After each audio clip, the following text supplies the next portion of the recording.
Versus Manley. Parties have been sworn in, Judge. You may be seated. According to your complaint, Mr. Hardy, there came a time several months ago when your girlfriend discovered that her car had been hit.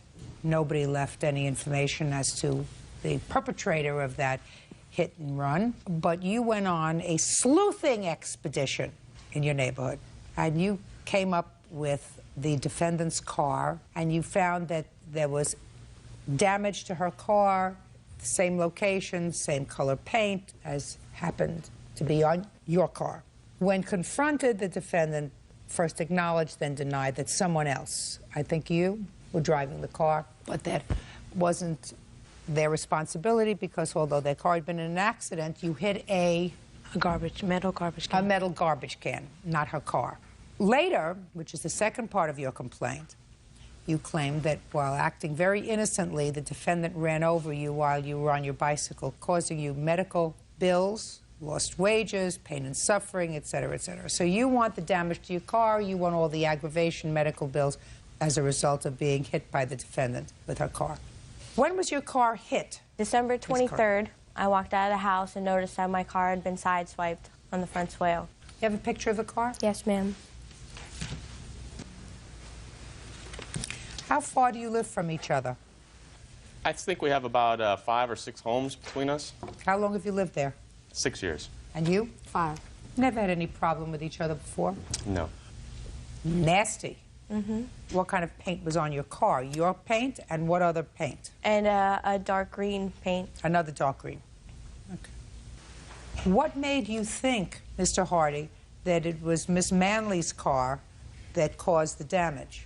Well, on Christmas Eve, I took a walk down the street. We live on a dead-end street, so I knew if there was somebody on the street that damaged the car, there was a good possibility the car would be there. I walked down the street and saw the damaged vehicle in her carport. I knocked on her door. Where was it damaged? It is damaged on the front passenger side.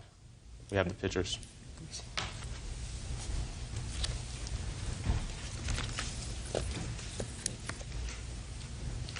It's on the side of the car. Jill's car is parked on the swale with traffic. Her car was sideswiped on the driver's side, which means if a car was going down the street, most likely it would be on the passenger side damage. What kind of car do you have? A Lexus. I have my photos as well. Can I see your car? Yeah. I only have damage, a dent, 2 dents in the front side of my car. She has a swipe, and my car hit a metal dumpster at McDonald's. Well, you don't know that. You weren't driving the car. Yes, ma'am, that's true. They told you that that's what happened. Yes, ma'am, that's true. Who was driving the car? My uncle, Patrick. You were with Patrick? Yes. Had you borrowed the car? Yes. When? My mom had given it to us a couple days before Christmas to go to McDonald's because she was cooking. So on the same date that Miss Connor's car was damaged? I'm not positive. Well, that's what it is. A couple of days before Christmas. Christmas comes the same time every year. Thursday night. That's December 25th. It was at nighttime I gave him the car. She said a couple of days before Christmas, which would have been the time that this happened. Whitney, when you came home, did you immediately tell your mother that you had been in an accident? No, I didn't. Did your uncle? No, he didn't. Why not? Because we were afraid that we wouldn't get our Christmas gifts since it was right before Christmas. And we didn't want to upset her. So how did you hide the car? Well, at the time, my mom was driving my grandmother's new Dodge Ram truck. So the car was parked in the carport, and she doesn't usually have no reason to go on the side of the house, and she hasn't seen it. So you concealed the fact that you were in this accident. Who owned the dumpster? McDonald's. Did you tell them that you hit their dumpster? No, ma'am. And how did that happen, that the car hit the dumpster? Well, as we were driving to the drive-in, we were arguing over the radio station, and he was, like, slapping my hand away from the radio station so I wouldn't change it. And I grabbed the wheel, and the car kind of swerved and hit the dumpster. Now, let's leave that for a moment. When you approached Miss Manley, what did she say? I knocked at the front door. I asked her, had her car been in an accident with my car on the street? She told me she had not driven the car in 4 days. I knew nothing about it. I asked her to come outside and look at her car. Was she surprised? Oh, she was very surprised to see the damage on her car. Called Whitney to the carport door. She asked Whitney if Whitney had driven the vehicle. Whitney said yes, she had driven the vehicle. That's not true. Don't. That's not true. Don't speak. Sorry. And that she had sideswiped my girlfriend's car on her way to That is not McDonald's. Listen to me. I'm sorry. Okay, I'm sorry, but that's not true. Okay. What do you think? I don't hear? I heard what you said, and I told you to be quiet. You're going to have an opportunity to respond to him. Go ahead. Whitney said yes, she had driven the car. She had hit Jill's car on the way to McDonald's. Stated that she was putting on her seatbelt at the time of the accident and had just swerved over and rubbed the car and was afraid to tell anybody. Whitney doesn't even know how to drive. Listen to me. It's my job to figure out who's telling the truth and who's not. Do you understand? Yes, ma'am. So what did you do? I told her that I would like to call the police. Patrice said this is not a good idea to call the police because Whitney is not covered by her auto insurance, and she would be more than happy to just pay for the damages if I brought her an estimate. She wrote down her name and phone number. Let me see it, please. I left that on the door. Listen to me. When it's your turn, you will speak. Okay, I'm sorry. This is her handwriting. Yes, ma'am. And you wrote down your name and phone number. Yes. And put it on his door. Yes. For what reason? Because I had to talk with her on what happened because she never said anything when he came. He asked her, I asked her, did she know about an accident to her car? Whitney said no. Okay, after that point, she didn't say anything else. So therefore, while he was there, if I was going to write down all that information, I would have given him my insurance and other people. No, that's not true, madam. Why? You usually don't get an opportunity for me to answer your questions, but I'm going to do it for you because you seem to be speaking out of turn. And maybe if I explain to you why you would give him your phone number instead of your insurance information, you will understand. Because what he says is that your daughter said, yes, she drove the car, she had an accident, which sounds right to me, that you said, don't call the police because my insurance isn't going to cover her because she's only 15. Give me an estimate and we'll pay for it. And you gave him your phone number. That's a logical explanation. Now, say nothing, because I've answered you. Judge Judy continues in a moment. As I went to the car, he started calling me a black, all these words. He kicked the car door, and he said I messed with the wrong cracker. Real cases, real people. Judge Judy. Greg Hardy and his girlfriend Jill Connor say their neighbor, 15-year-old Whitney Manley, sideswiped their car. The couple also claims Whitney's mother, Patrice Manley, ran over Greg's bicycle. Now, you gave her the estimate, and what happened? She said that the estimate is too much and that she wasn't going to pay for it, and she told me do what I have to do, and that was it. Did she come to your house with an estimate? Yes, she came to my house. Right. She said she knew it was me. Sorry. That's all. There would have been no reason for you to go to her house with an estimate unless she had said to you, bring me an estimate. Right? Right. If her daughter had denied hitting your car and having an uncle hit some trash bin on the same day, there would have been no reason for you, unless you're psychotic, to bring her an estimate. Right? Right. Now let us hop over to what you did later on the bike. Sunday, we believe January 9th, she brought the estimate down to Patrice. Patrice said she was not going to pay for it. It was too much money. Do what we have to do.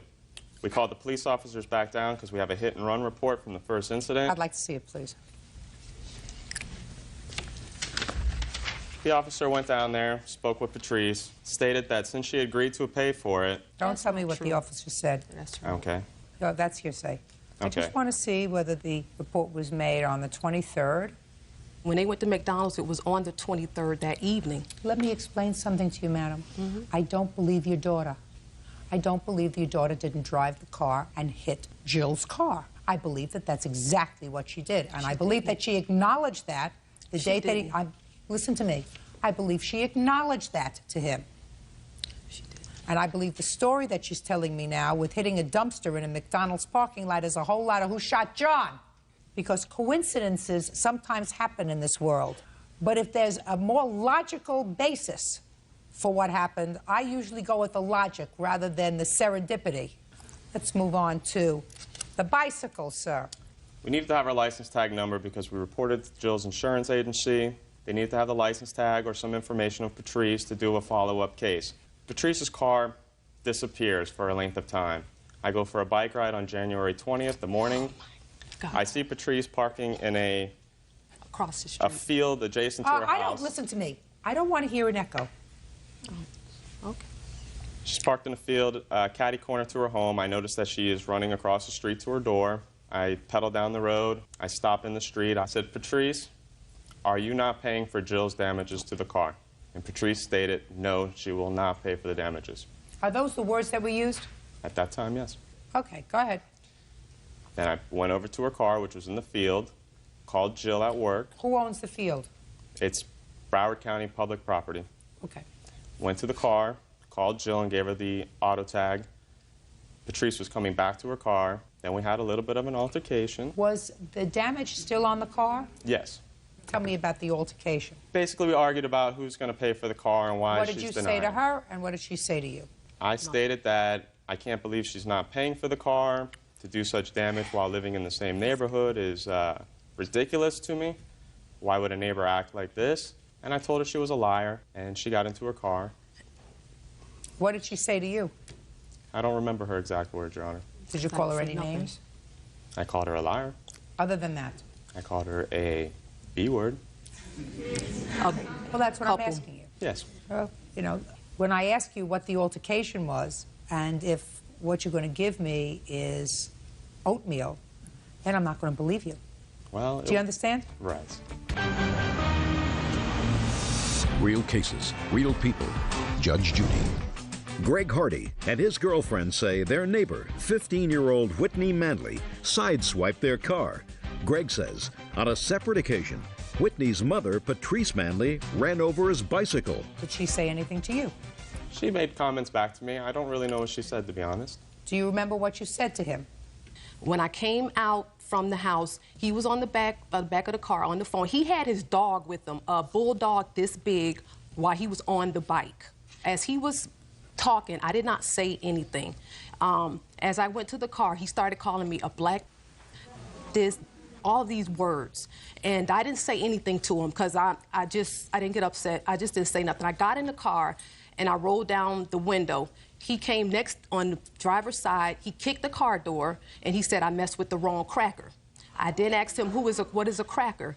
He said, I'm going to get you. He proceeded with the dog, he hopped on the bike, and he proceeded to the street. As I'm driving off, he's in front of my car, would not let me pass. I went around him to not hit him or anything. I went around him. As I went around him, I don't know if the dog stopped or the bike stopped, whatever stopped, but his wheel was under my car because he was still trying to get in front of my car.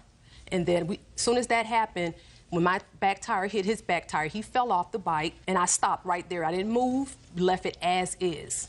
He said, I got you now. I got you now. So I didn't say anything. I said, no, I got a good Negro lawyer, is what I told him. So he then picked up the phone and called the police. I, as well, called the police. 2 police came out to the scene, as well as the paramedics. Can I see the police report on that, please? Yes.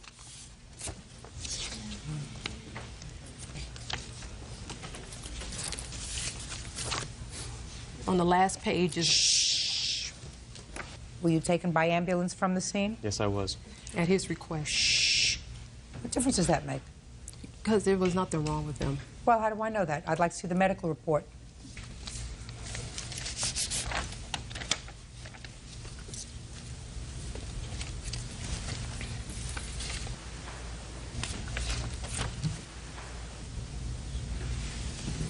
Is this your injury on your ankle? Yes. Looks like it got caught in the spokes of the bicycle. The front crankshaft, yes. So now I have a few questions for you, Mr. Hardy.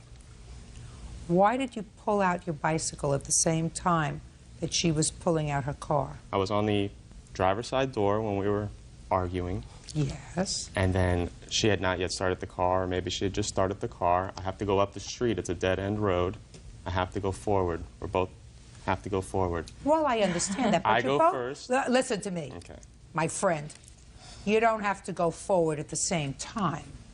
You've just had an altercation with a woman who was in a car that weighs 3,000 pounds. It would seem to me prudent to hang back in the field that is the property of Broward County, play with your dog for 15 minutes, while Miss Manley leaves. You've already gotten the information that you wanted, so there's no need to have any further interaction with her. Is that a fair statement? That's correct. Unless you wanted to bug her. which you might be able to do if you drove in front of her car with your dog at your side, so she would be going at 5 miles an hour instead of 25 miles an hour until she got to a place where she could turn off. Is that a possibility? It is a possibility. Right. So you could have avoided this whole part of the conflict if you just stayed back and played with, what's your dog's name? Indy. Indy, in the field for a couple of minutes. Why didn't you do that?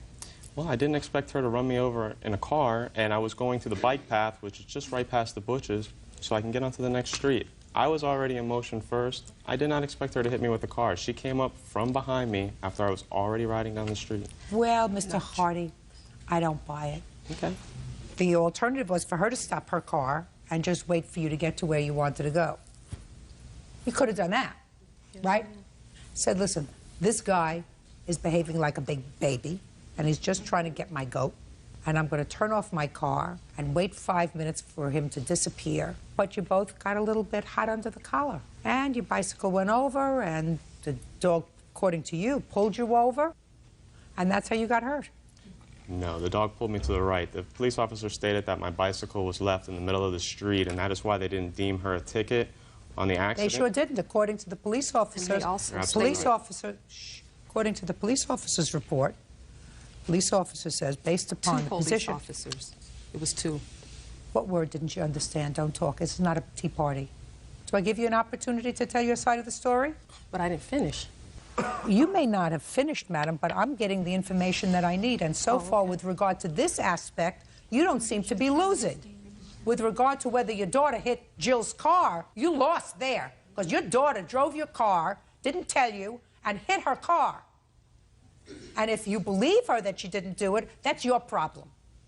So you're going to pay for the damage to Jill's car. But Mr. Hardy's going to pay for his own stupidity and not waiting in the field with his dog until you took off, because I think what he was trying to do was just annoy you. You understand that, Mr. Hardy? Well, I don't understand. You understand. I'm glad you understand. You may not agree with me. That's your prerogative. That's your prerogative. You don't have to agree with me. I'm not here. It's not American Idol. It's not a popularity contest. I listen to what, to me, is common sense. It is not common sense that your girlfriend's car was damaged on the same date as she had control of her mother's car. Her mother's car came up dented with a baloney story about hitting something in McDonald's that they didn't report to McDonald's. That doesn't make sense. And it doesn't make sense that you just happened to get in motion first and felt as if you had to leave the property first while this 3,000-pound car is following you. That doesn't make sense. And if it doesn't make sense, it's usually not true. Let me see an estimate for your car, Jill.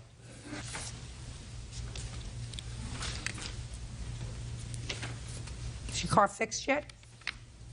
Judgment for the plaintiff in the amount of $2,173. That's all. Step out. Parties are excused. They step out. Now, this is case number 597 on the calendar in the matter of Willis versus Banchler. Parties have been sworn in, Judge. You may be seated. Ma'am, have a seat. Miss Willis, you've been taking care of Miss Banchler's daughter for years. Yes. She first came to live with you because you were married to her father? Yes. He's in prison? No, he's just not around at all. Left. Gone. And you have how many children with him? None. You have children of your own? I do, right. But he brought this child into your home? Right. When? August 28th of 2000. How old is she? She's 11. She'll be 12 in June. And you've been taking care of her ever since? Solely. When did your husband leave? In 2002. Where were you? In Washington State. What were you doing there? I live there. What you want, Miss Willis, is you want support for this little girl from her mother, because you've been taking care of her, according to you, with no support from her mother. None. Ball's in your court, madam. I'd like to hear you. I have evidence here of money order receipts as well as a letter that I wrote. I have package receipts that I've mailed packages to I'm not her. interested in packages. Okay. Forget packages. Packages are not support. Okay. How much support have you sent for your daughter since 2002? There's one for $150 here. Give me just a second. I have to do this. $150. Go ahead. There's one here for $30. $30. One for $100. One for $150. And one for $50. Who were those money orders made out to? They were made out to her father. Only one of them was made out to Oki. She's never made one out to me. What was the date of the last one? September 8th, 2003. Okay, since September 8th, 2003, you have sent no support for your daughter. Not cash. Well, that's all I'm interested in, is cash. How do you support yourself? With Work. packages? No. Your boss at the end of the week give you packages? No. Well, at the end of the week, your boss gives you money. Right. Well, that's support. That's what people barter in this country. You give them dollars, and they give you bagels and lox, and milk, and chopped meat, and chicken. You know, that's how we survive in this country. How did you expect your children to survive since September of 2003? I felt like that was her father's responsibility. Wrong. So I sent her to him. He said that he would take care of her, and obviously he did not do that. Well, when did you find out that he split? I found out when Judge Judy called me. You didn't know that before? No. Well, that's interesting. So the last contact you had with your child was over 2.5 years ago. Is that right? Yes. Why is that? Did you move? No. I just moved in September. Before that, I stayed in the same house. She was out here last summer also, and I let her at her mother's house, and I let my daughter call over there to speak with her grandmother. My daughter speak with her grandmother to tell her happy birthday. She answered the phone. My daughter said, "Mommy, like, what are you doing out here?" She didn't even speak. You know, she passed the phone to her mother instead of talking to her daughter. I called back the next morning to speak with her. Her mother told me she already left back for Washington. Listen to me. Since Miss Willis has been caring for your daughter, you provided $480. That amounts to 32 cents a day. Do you think that's enough? No, it isn't. What kind of a job do you have? I'm a custodial. How much do you earn a week? $400. Here you have a child that you expect to exist on 30 cents a day. It's not her responsibility to support your child. She took the responsibility. No, she didn't. She didn't adopt your child. At any point, she could have sent my daughter back to me at any point. That is the most ridiculous statement that I've ever heard. If you chose to have a baby and not be a mother, that's your prerogative. If you were smart enough to say, listen, I'm not the maternal type. I'm not good at raising a child. You probably can do it better. I'm going to let you do it because I can't, or I'm not interested in doing it. That's honest. But don't tell me that you've got this burning maternal instinct in your stomach and all she had to do was call you and you would have taken your daughter, because anybody who is a parent, they wake up in the morning and they go into the nursery and they say, gee, my kid's not here. You know? They don't wait 2.5 years. I didn't wait 2.5 years. I've tried on multiple occasions to call them. They told me that I cannot call or send her any more packages. Listen to me, That's what my her friend. father Listen said. to me very carefully. At this point, Miss Willis is a legal stranger to your child. At any time, you could have petitioned the court for immediate custody of your daughter. I doubt that you can do it now. I would think that any judge that would give you custody of your child at this point had to be missing one in his six-pack. However, there was a time immediately after the child left your custody when you could have done that. So you can relinquish custody of your child to somebody else, but when you relinquish custody of your child to a stranger, you pay support.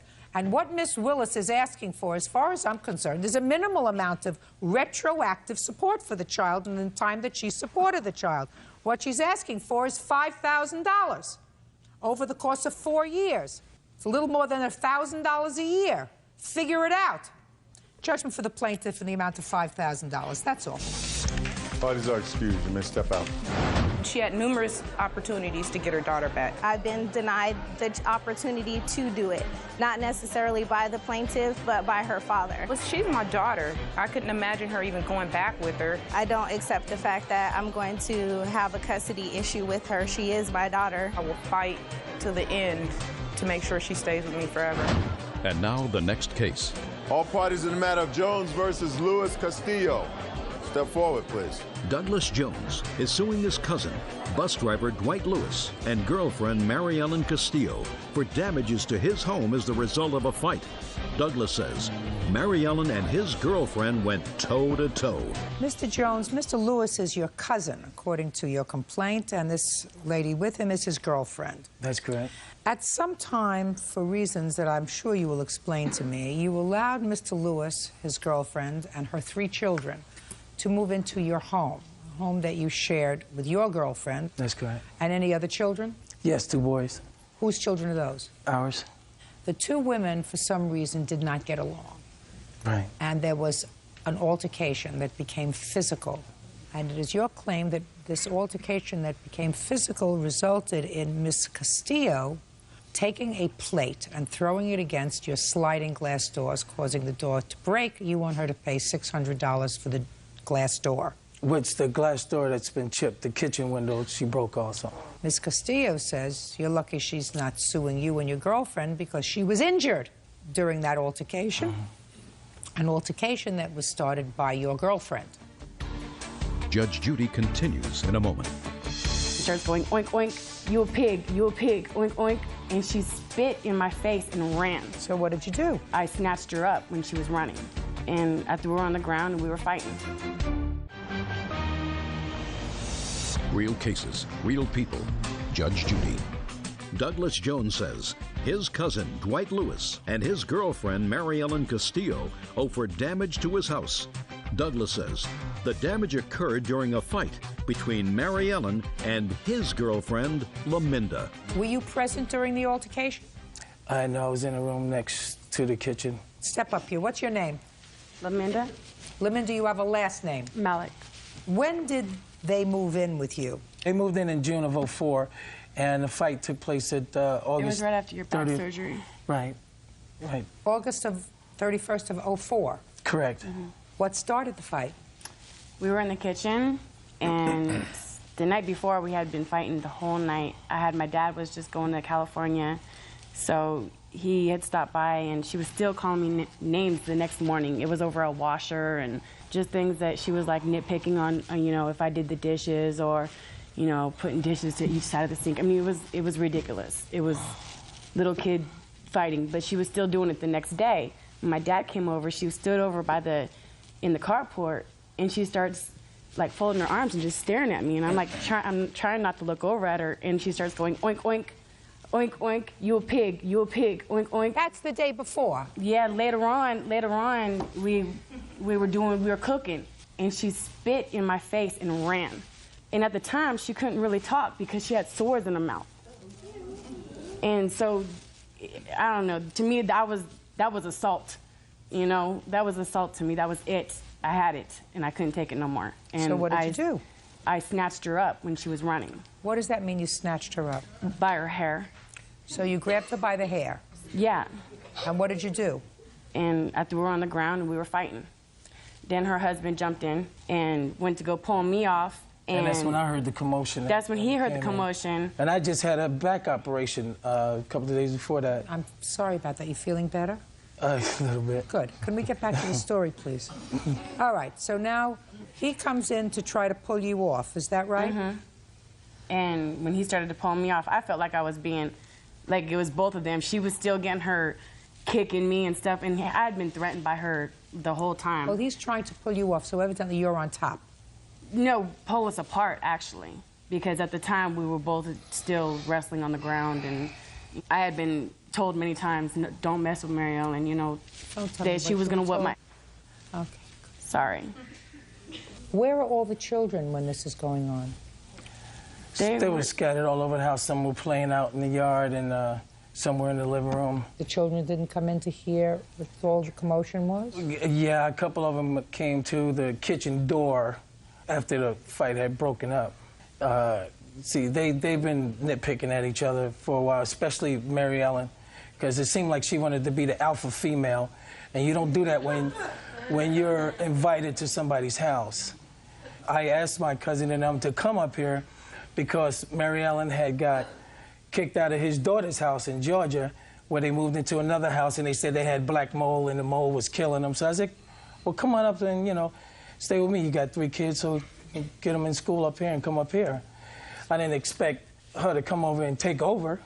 I wouldn't try to take over from her. But evidently she tried. I want to know how the window got broken. After the fight went on, I think Mary Ellen was very upset about getting beat because she was promoted. Come on. My cousin was promoting her as, you know, this really good fighter. She beat up 2 cops in California and all this kind of stuff. And she was upset getting beat, so she took it out on my house. You know, Did you see her throw the plate? No, I heard the plate. I saw her hitting the door with the plate, though, because once I heard the kitchen window break, I was on the phone with my brother, Wolfat Jones, and I came in. She was at the sliding glass door, banging it, but she had broke a plate on the sliding glass door already. Why were you hitting the sliding glass door with the plate? It wasn't broken at all. Why were you hitting it with the plate? She attacked me when there was blood all over the floor, and she gave me a scar right here, and I have 4 stitches. I have 2 cuts, 4 stitches. Sounds like you got the better of the bargain. And my window still isn't fixed. I have plastic on it. You know, in Seattle, it rains a lot, and it ran up a lot of bills because I'm raising my 2 boys. I'm out on L&I right now, so I don't have a lot of money to fix the window. Labor in the industry. I got hurt at work. I work in a prison. So I couldn't get it fixed. They said that they were going to fix it. When did they say they were going to fix it? The next day afterwards, he said, well, let's go to Lowe's and find another window. And I said, no. Did you say that, Mr. Lewis? Yes, I did. Yeah. So why didn't you fix it? He didn't want a Lowe's window. He wanted it professionally done, which would have cost a lot, and we didn't have the money at the time. The reason why I didn't want him to fix my window, Your Honor, he was trying to, he changed my toilet seat with a crowbar. Let me see the estimate on the window. As long as Mr. Lewis agreed to fix it, then he's got to fix it. Well, Your Honor, he tried to fix my toilet bowl and cracked it. I don't want him to... No, he's not coming back to fix it now. Yeah, no, I don't want him to fix it anyway. Okay. He doesn't know what he's doing. Do you have a picture of the patio door? Yes, ma'am, I do. I'd like to see it, please. I took it with a camera phone, so you can still see it good, though. Quite frankly, what distresses me more than anything else is that you have 5 children there who are witnessing these 2 women in a mud fight on the kitchen floor. And according to your cousin, at least, you seem to think that it's wonderful that she's a good fighter. He always did. He always did. You've heard the fictionalized account. What I will tell you what truly happened. Go ahead, I'm willing to listen. When we left Georgia, we left Marietta because the house we were in had too much mold in it. Tell me about your daughter. Mary Ellen and the children wanted to go to Washington, to Uncle Dougie's house. So we went up there. He had told us, he had assured us beforehand that Laminda was not living there. He had kicked her out a year before because they weren't getting along. Where were the children, his children living? His children were there. But not their mother? No. He had hired a nanny for a while. Is that right so far, sir? That's correct. Okay. He had hired a nanny. She came over and beat up the nanny one day. That's why she had a warrant. That's why after she assaulted Mary Ellen, she had to split. That's why once we broke them apart in the kitchen during the fight, he was trying to get her out of the place before the police arrived. Mr. Lewis, when you arrived there, was she there? No, she was not. She has her own place in When Bremerton. did she come back? When he needed to have his back operation. His oldest son has diabetes. He did not trust either of us to give him his medication. We've never done it. But she had. So she had. They had been together since the kids were small until he got rid of her. Well, when she came back in, she was back in her house. She was pushing her around. She even tried to push me around, telling me to get out of my cousin's room. Which was my room at the time? No, you slept in the extra bedroom. He would let you come in there once in a while. No. Okay. For whatever. Becoming clear to me, why did you eject her from the house? She's been gone for at least a year and a half, maybe 2 years. Well, she liked going out a lot, you know. And she liked to party. Exactly, yeah. And that wasn't good for your children? No. Mr. Jones? Yes? There's a reason why you tell the mother of your children she can't live in your house anymore. Right. I mean, I don't have to go We into all the actually details. parted our own ways. There's a reason you tell the mother of your children that she can't live in your house anymore and she's leaving without her children. I didn't leave without my children, Right? Your Honor. Right. I didn't leave without my children. I had my children with me when I left them. I stayed in the shelter with my kids, Your Honor, so... Somehow the children got back with their father. Yeah, they did, because I was a housewife with nothing to stand on when I left him. You have to pay for the window and the door. If you're still together, she looks confused. You understand that you understand that you have to pay for the window and the door. Yes, Your You Honor. said you were going to pay for it. If she wants to sue her for her medical bills, she certainly is entitled to do that. At some other date, if you had filed a counterclaim with regard to her medical bills or injuries, I would have at least entertained that today, but you had no counterclaim. You have to pay for the window and the door. Judgment for the plaintiff in the amount of $600. Thank you, Your Honor. Thank you. Parties are excused. You may step out. Your Honor, this is case number 451 on the calendar in the matter of Shields versus Germany. Parties have been sworn in, Judge. You may be seated. Folks, have a seat, please. Miss Shields, you and the defendant were boyfriend and girlfriend, and you lived together for how long? We never actually lived together. We were just boyfriend and girlfriend. Did you live together? When we dated, we stayed together. As far as I was concerned, we was together and staying together. According to your complaint, last summer you were living together. We didn't actually live together. He has his own residence and I have my residence, but we were a couple. Well, it's interesting. You said that he came home last summer, I think sometime in July. He came home in the morning because he had been out all night and you refused to let him in the house. Okay. Is that what you told me? Let me see. I can explain. You know, I'm getting older. Maybe I misread what you said. You said on July 1st, 2004, Byron, that would be you. Yes, ma'am. Came home after being out all night. He didn't have the key to get into the house and started banging in the door. I refused to allow him back into the home since he refused to stop continually disrespecting our relationship. Well, that sounds to me like he was coming home. Actually, he had already been told not to come back around. We had already had a falling out, a breaking up. I asked him not to return anymore. I told him that, you know, I didn't want to be bothered because of the things he had been doing in the relationship as far as, you know, staying out, other women, different things of that nature. And so I had already called it quits. So that's in July, and you say that when he came home in July, he assaulted you. So tell me what happened. He arrived at the house. It was early morning. Him and his friend had pulled up from somewhere, and he was knocking on the door, sitting through the door, opened the door, you know, that he wanted to talk. And I explained to him that, you know, there was no need for him to be there because I wasn't going to open the door and I wasn't going to talk to him. So he needed to leave. He got irate and started, you know, pushing on the screen door, you know, yanking at things, just out of control. And so, you know, I continued to let him know that the door wasn't coming open. He needed to leave or I was going to call the police. So he ran around to the side of the house and he got the garage door open. He kicked it in. He came into the garage. There's another door that allows you to come into the house.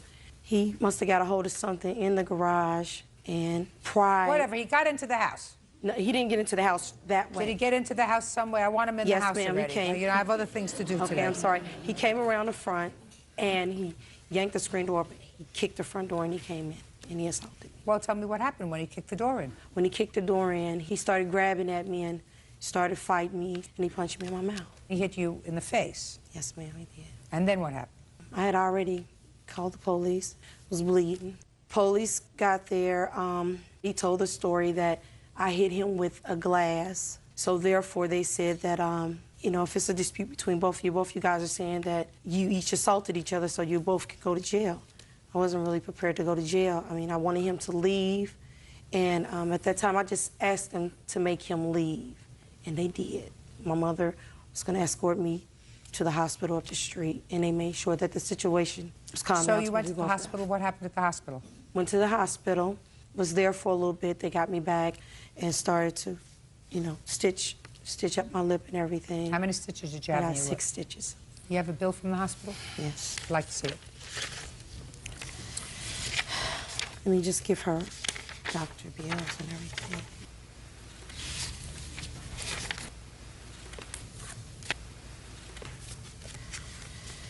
Now, after that date on July 1st, when was the next time you saw Byron? Well, he continued to, you know, come around and continued to knock on the door and make little threats and different things like that. But the next actual event where I did actually have to file charges again was January the 4th, this year.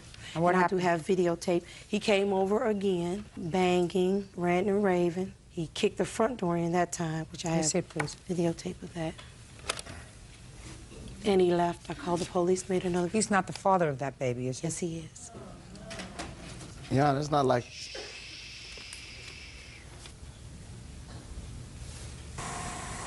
This is just videotape of today, January 4th, 2005, where he's been kicking at my door. Just continuing to destroy the door that he's already destroyed numerous times. Byron, Germany.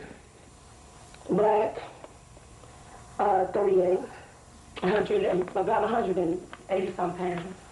So he drove off, just kicked the door, just kicked it all apart. And he kicked my window, trying to kick my window out, but he kicked the screen, broke the screen door. He couldn't get in the door, he just tried to kick, he just keep destroying the property. Just keep destroying it.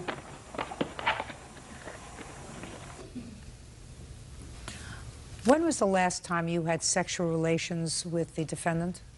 Not since the first incident. We haven't really been communicating. You mean not since July 1st? Mm-hmm. Now, you told me before you started that you had already told him not to come around. Was that before or after you became pregnant? I guess it was around about that time. It was all pretty close together, you know. Things are just spinning out of hand at that time. Yana, I was there the day before that. Oh, yeah, I know you were. And then you took off and you stayed out all night. Well, we went to the casino. So? When we go to the casino, your phone doesn't work in there. And apparently, I guess she was trying to call me and she didn't get through. Well, when did you tell her that? Upset. Shh, listen to me. In the casino, 24 hours. Am I speaking to you?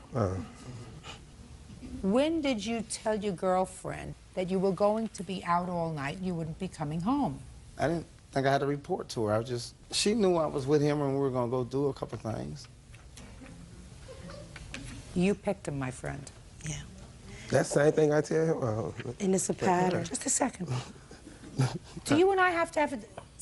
Okay, Bird, okay. ask him to come up here, would you, please? Step up. Right here. I run this show. Do you understand? You don't speak until I speak to you. If I ask to speak to you, you'll stand up there, you'll tell me your name, you'll answer questions that I ask you. Other than that, I don't want to hear from you. We understand each other? Mm-hmm. Yes. Perfect.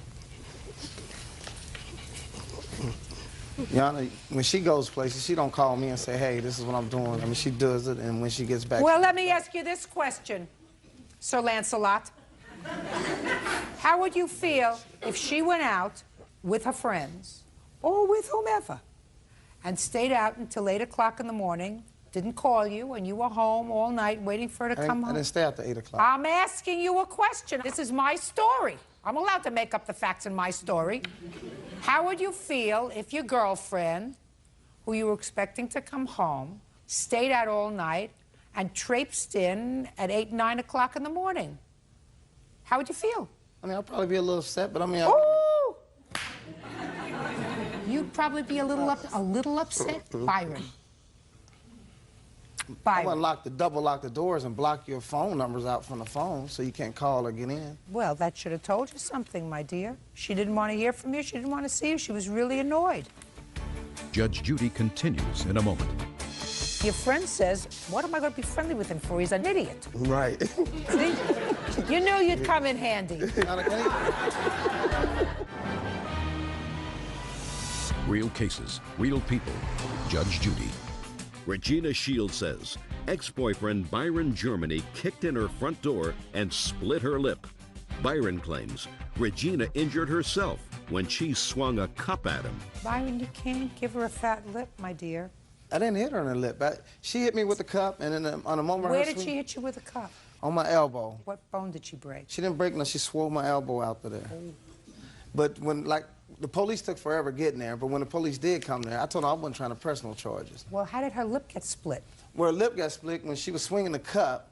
She hit her own self with the cup. And I was pushing her back, and I think when I hit her hand, it hit back and hit her lip.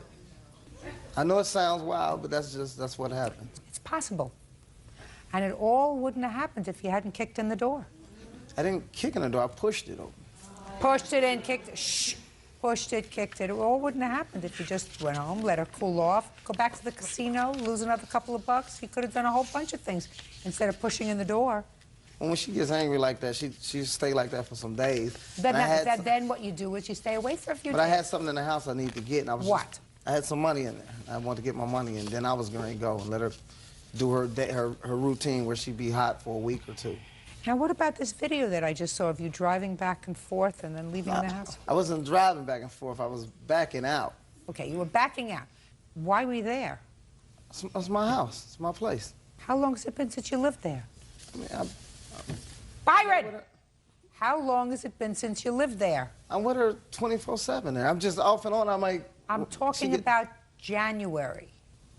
That was, I think that was July on the video. What's the date on that? January 4th. Oh yeah, I remember now. Yeah, 'cause I was back. I forgot. So many incidents. You don't understand, y'all. There's so many incidents I can't remember. What were you doing there? I think that day, I think I didn't answer my phone. I remember right. And I was trying to call, and she put me on the block and other stuff. And then when you pull up to the door, we got a little surveillance, and she likes to talk through the camera to you, and it irritates you because you're standing there and can't get in your own place. I got a restraining order. I see it. Yeah. Here's the protection order. That was for what I had to fight at that time. That restraining order is dismissed. That was from the first incident. This one is dated the 4th of January, 2005. It was filed. What, is that the restraining order? That's the complaint. The complaint, yeah. Mm-hmm. She doesn't want you around anymore, Byron. I mean, I don't have no problem with it. Like I said, my lease is up. When was the last time he lived there? It's been before the first incident. Before July? Yes. Okay, and he hasn't been living there since July? Yeah, I've been there off and on. I've been there. What do you mean off and on? You've been like, there? I'll come, and she'll get mad, and I'll go. I mean, I don't have no problem. Byron, really, unless you want to spend a lot of time in jail, you should stay away from her. I'm not trying to spend no time in jail. What I'm telling you is I'm giving you the best possible advice, Byron. If you don't want to spend a lot of time in jail, you're going to stay away from her, because once you've had a history of domestic violence, eventually a judge is going to get fed up with you and say, Byron, you don't seem to get it. And maybe you'll get it if you do 60 days. But I've never been charged with, I've never been charged, but everything's been dismissed. What I'm telling you, Byron, is she doesn't want to see you anymore. Then she should stop calling me and telling me, what are you doing? You ain't coming by here. You have proof that she does that? You're going to ask her, but I know she's not going to tell you the truth. Right.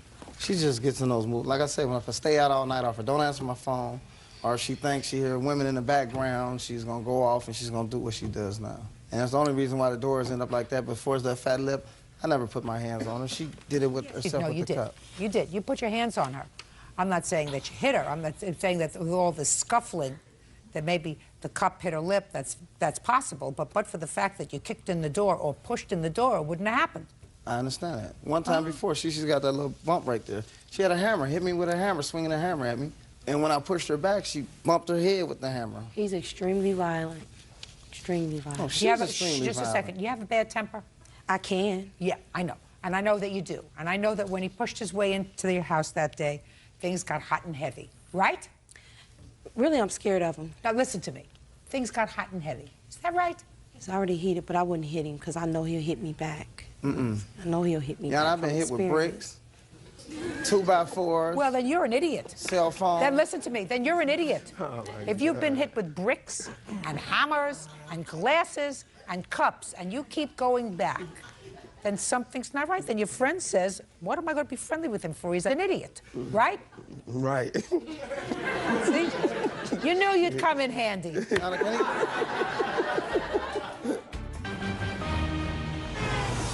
Real cases, real people. Judge Judy.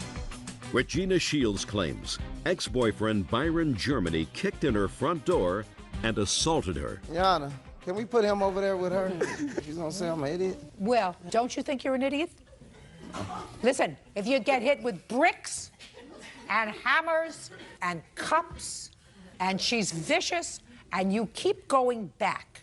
Yana, it's not like she... Shh. Does that make you smart? No, don't make you smart, but she's not beating me, literally beating me, but I'm saying she will hit you with something. Protecting She'll her. break a curtain rod up and hit you. If he got... Just wait a second. So now I've got Byron. I've got curtain rods, bricks. It gets worse, sir. Hammers. 2x4s. 2x4s. And cell phones. Cups. Cell phones. Yeah, cell phones. House phones. We had to replace the house phone 3 times because she wants to beat you with them. Byron, you're right. Go over on that side.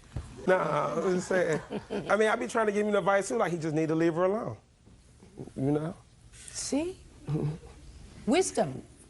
Yeah. You know, she's complaining about the doors. I mean, I have damages too. She tore up cars. She done kicked doors, and I got a Hummer. She beat it with an iron, like you iron. I was going to pull out the driveway, then bam. Ask him why he stays. If I ask him why he stays, we may turn into an R-rated program. Why do you stay, Byron? I mean, I love her to death. She's a good girl when she want to be, but what I'm trying to say to you, I mean, she does things too. I mean, I bought a car and I only had it 3 days, and I got my cousin. I know it sounds strange. My cousin hit me on the expressway, knocked me to the guardrail. I only had the car 3 days, and she said, "That's what you get for not giving me no money." I mean, that's not right. She was in the car with me. We both could have ended up seriously hurt. He's trying to say I'm money hungry. That's what he's trying to say.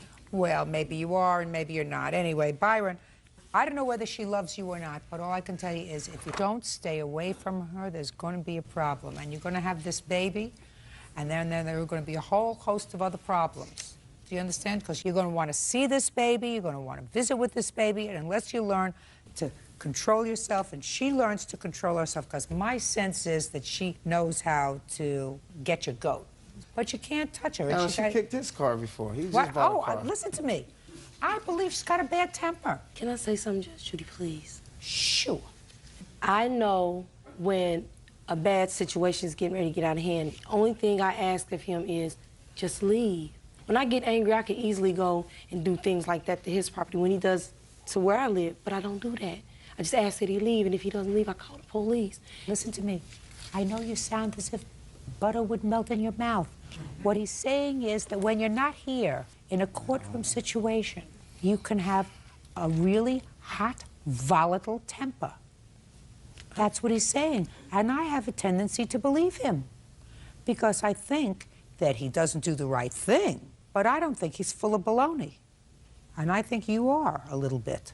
I'm not saying he does the right thing. He doesn't do the right thing. Staying out all night, not the right thing.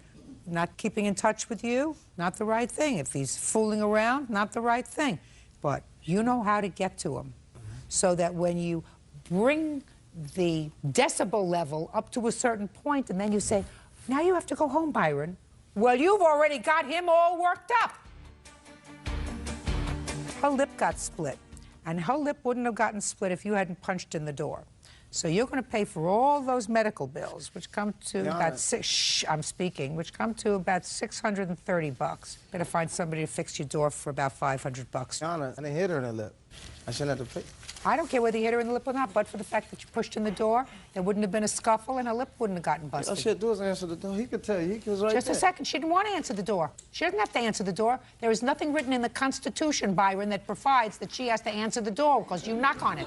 Judgment for the plaintiff in the amount of $1,130. I suggest you stay far away from each other unless it's pursuant to a court order of visitation for this new blessed event that's coming next month. Thank you very much. That's all. Parties are excused. You may step out. Yeah, this is case number 438 on the calendar in the matter of Water versus Boris. Parties have been sworn in, Judge. You may be seated, sir. Have a seat, please. Mrs. Water, the defendant is your former husband, and you have 2 children together. We have 4. I only knew of 2 boys. You have 2 boys and 2 girls. In any event, one of your boys was in need of a car. So you called your ex-husband because you knew that he had a car that was not running, an old car, 40 years old, a classic car, and you made the following agreement with him, according to your complaint, that you would invest your money in getting the car up and running if he would give the car to your son. What's your son's name? Luke. And Mr. Boris said, okay, go get it. It's laying over in my father's property because it's not running. So far correct? I went down and prepped the car. We pulled it out and cleaned it up. My son. But it wasn't running. It wasn't running. And you took the car, and over the course of the next several months, you put the car in running order and invested, according to you, almost $4,000 in the car. And at some point, there came a problem because you couldn't title the car and get the insurance on the car and turn it over to Luke because there was some problem with Mr. Boris. Yes. And you ended up buying your son another car. Right. And now you're suing him for the money you invested in his car. Yes. So I'm going to turn to you, Mr. Boris, and ask you some questions, sir. Sure. First, tell me what year car this was. 1964 Falcon. And how long have you had it? 30 years. And according to your answer, it had been your intention always to give the car to one of your sons. Correct. So it's clear that you and your former wife had this agreement that she was going to fix the car and you were going to give the car to Luke. Right. And she did fix the car and invest thousands of dollars in it. No, she said she had it fixed, but it still didn't run right. After spending that amount of money, it didn't run right. She spent thousands of dollars on the car. Correct. How many thousands of dollars do you have documented that you spent on the car? $5,293. So what happened, Mr. Boris? When they picked the car up, I only saw it one time after they picked the car up, and I had asked on several occasions to be included in the repair of the car because that was our dream. That didn't happen. Her new live-in boyfriend did the repairs on the car with my son, which upset him greatly because that was our thing, always. And Mr. Boris, if that was going to be your thing, then why didn't you say, listen, if you pay for the parts, we'll leave it at my father's house, and I'll work with Luke on it, you know, whenever I can. Why did you, according to you, put it in shape so that they could move it? She made the offer of, if I give the car to Luke, that she would pay for the repairs. Right. Well, that's what I said. She didn't want to include me in that, though. She said she would, but once they got the car, I never saw it after that. They took it somewhere else to a friend of his who builds race cars, and she wouldn't tell me where it was. I had asked several occasions. How did you ask? I'd like to go see the car. I'd like to see where it is, the progress of the car. And what did she say to you? No, it's being worked on. Well, that's not a nice thing to do. Why did you do that? Well, I don't recall ever saying that. The car was at the mechanic's house for a month while he was rebuilding the engine and doing major work to it, and then we brought it home, and it was parked in front of the house until the police came by and told me that the registration was not valid, even though I had plates and tags. So we had to move it off the street. So we did park it at a friend's house who has some property. Well, what do you need to get the car in a state where it can be registered and have proper tags? Just a signed statement from him stating that he has given the car to my son, but he refuses to do that. I have a thing from the DMV. My son has the proper paperwork. The reason that the DMV kicked it back out was because she tried to add her name to it. Her name How old is Luke? 16. He can't register the car himself. He can become the legal owner, though. No, he can't. He can't. She needs an insurable interest in the car in order to get insurance on it. Anybody who wants to insure a car has to have an insurable interest in that car. Otherwise, you could take out insurance on my life, for instance, and then I wouldn't feel safe. Do you understand? So your 16-year-old son cannot own this property alone. He has to own it with a parent, with an adult, or with his guardian. More than willing to be a co-owner with him. Well, that wasn't your agreement. And the agreement wasn't to make her the owner either. No, she's not supposed to be the owner. But if she... There on the paperwork, it's trying to show that she's trying to put her name on the title. With Luke? Mm-hmm.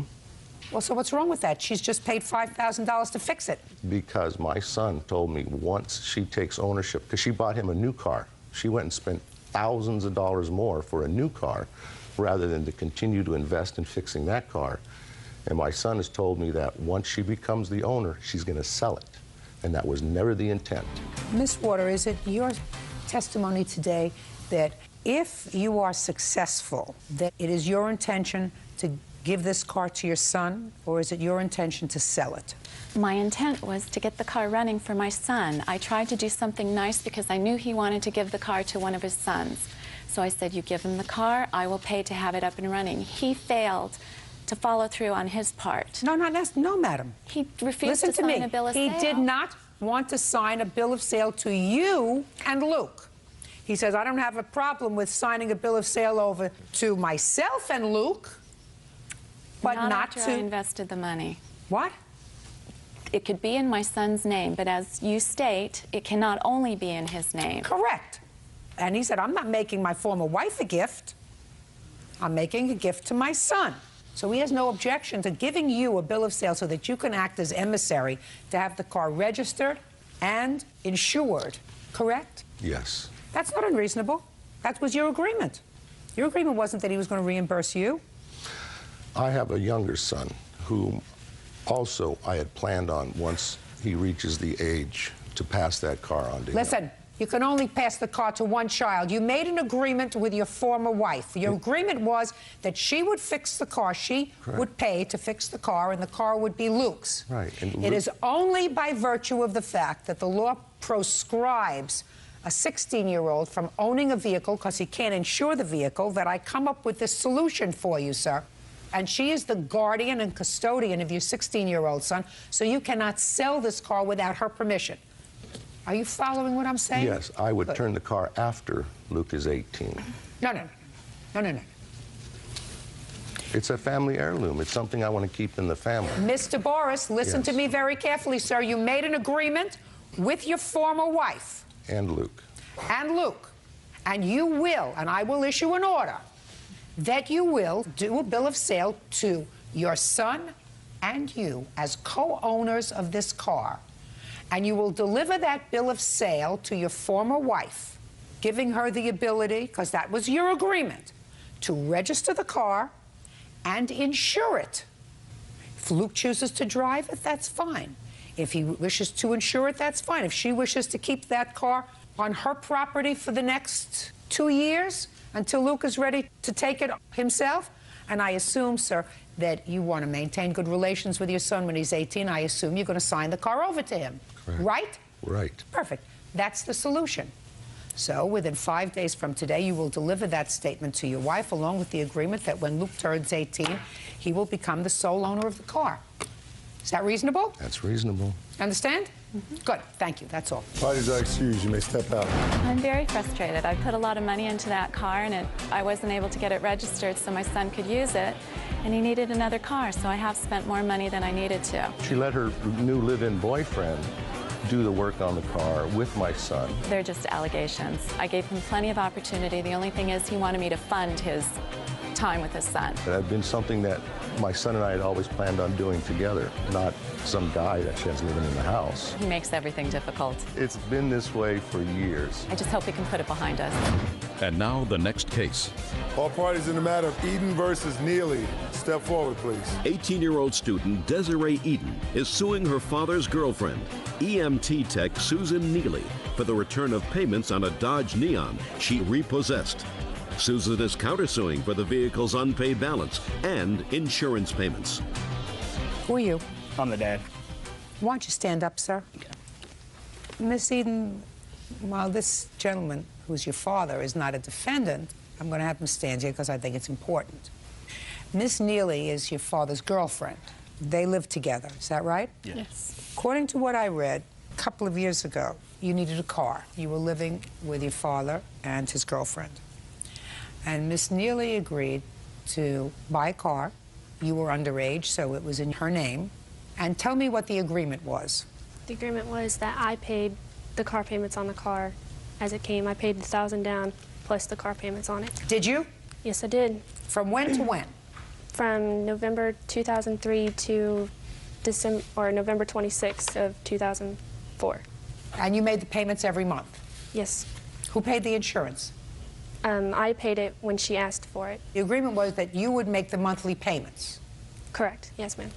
Ms. Neely, is it correct that Miss Eden made the monthly payments on the car from November of 2003 to November of 2004? Her last payment was on November the 12th. So the answer would... The day after Thanksgiving, she decided that she was going to move out and move in with her boyfriend. And I told her she could not take the car because that car was in my name. It was titled in my name. And I would not let her have it because if something should happen and they go out and have a wreck and kill somebody, it comes back on me. So I told her she had to leave the car with me, and if she came with the balance owed against the car, then I would sign it over to her. That's not true, Your Honor. Just a second. She did not come up with the $2,201.93 that was owed against the car, so I would not allow her to have it. Well, wasn't your agreement. Miss Neely, that wasn't your agreement. Judge Judy continues in a moment. It's really dumb to hitch your wagon to a star when you're 18 years old, especially when the star isn't such a star. Real cases, real people. Judge Judy. 18-year-old Desiree Eden says her father's girlfriend, Susan Neely, illegally repossessed her car. Susan says she took the car away when Desiree moved in with her boyfriend. When did you turn 18? May 23rd. Of 2004? Of 2004. Once she turned 18 and continued to make the payments, and you continued to accept the payments, that contract that you had with her, that verbal contract, was ratified, which meant it became a contract. The contract's terms were very simple. You make the payments until the car is paid off, and I'll sign the title over to you. That was your contract. But she's no longer making payments. She stopped making payments because you wouldn't let her take the car. Correct. Your Honor. What we're talking about is an anticipatory breach, which is you said to yourself, I'm not so sure whether she's going to continue to make the payments on the car if she's not here and living with the boyfriend, so I'm not going to let her have the car. That's what you really said. Well, our insurance company told us that Hey, don't tell me what your insurance company told you. The insurance company cannot interpret a contract that you had with her. Your Honor. Yes. Also, when it was told to her when we decided to get the car for her, it was also told that she would stay in school, and it depended on her grades. That way we could also use the car. If she started slipping a little bit, we could take the car away from her. She hadn't slipped? Sir, she just decided to move out and move in with her boyfriend. Exactly. But after that is when she lost her job. She quit school. I did not, But just a Your second, Honor. just a second. Mr. Eden, at the time she left, she was making the payments. Yes. She was in school. Yep. And she had a job. Yes. You can't anticipate what's going to happen afterwards. Where's the car now? It is at my house.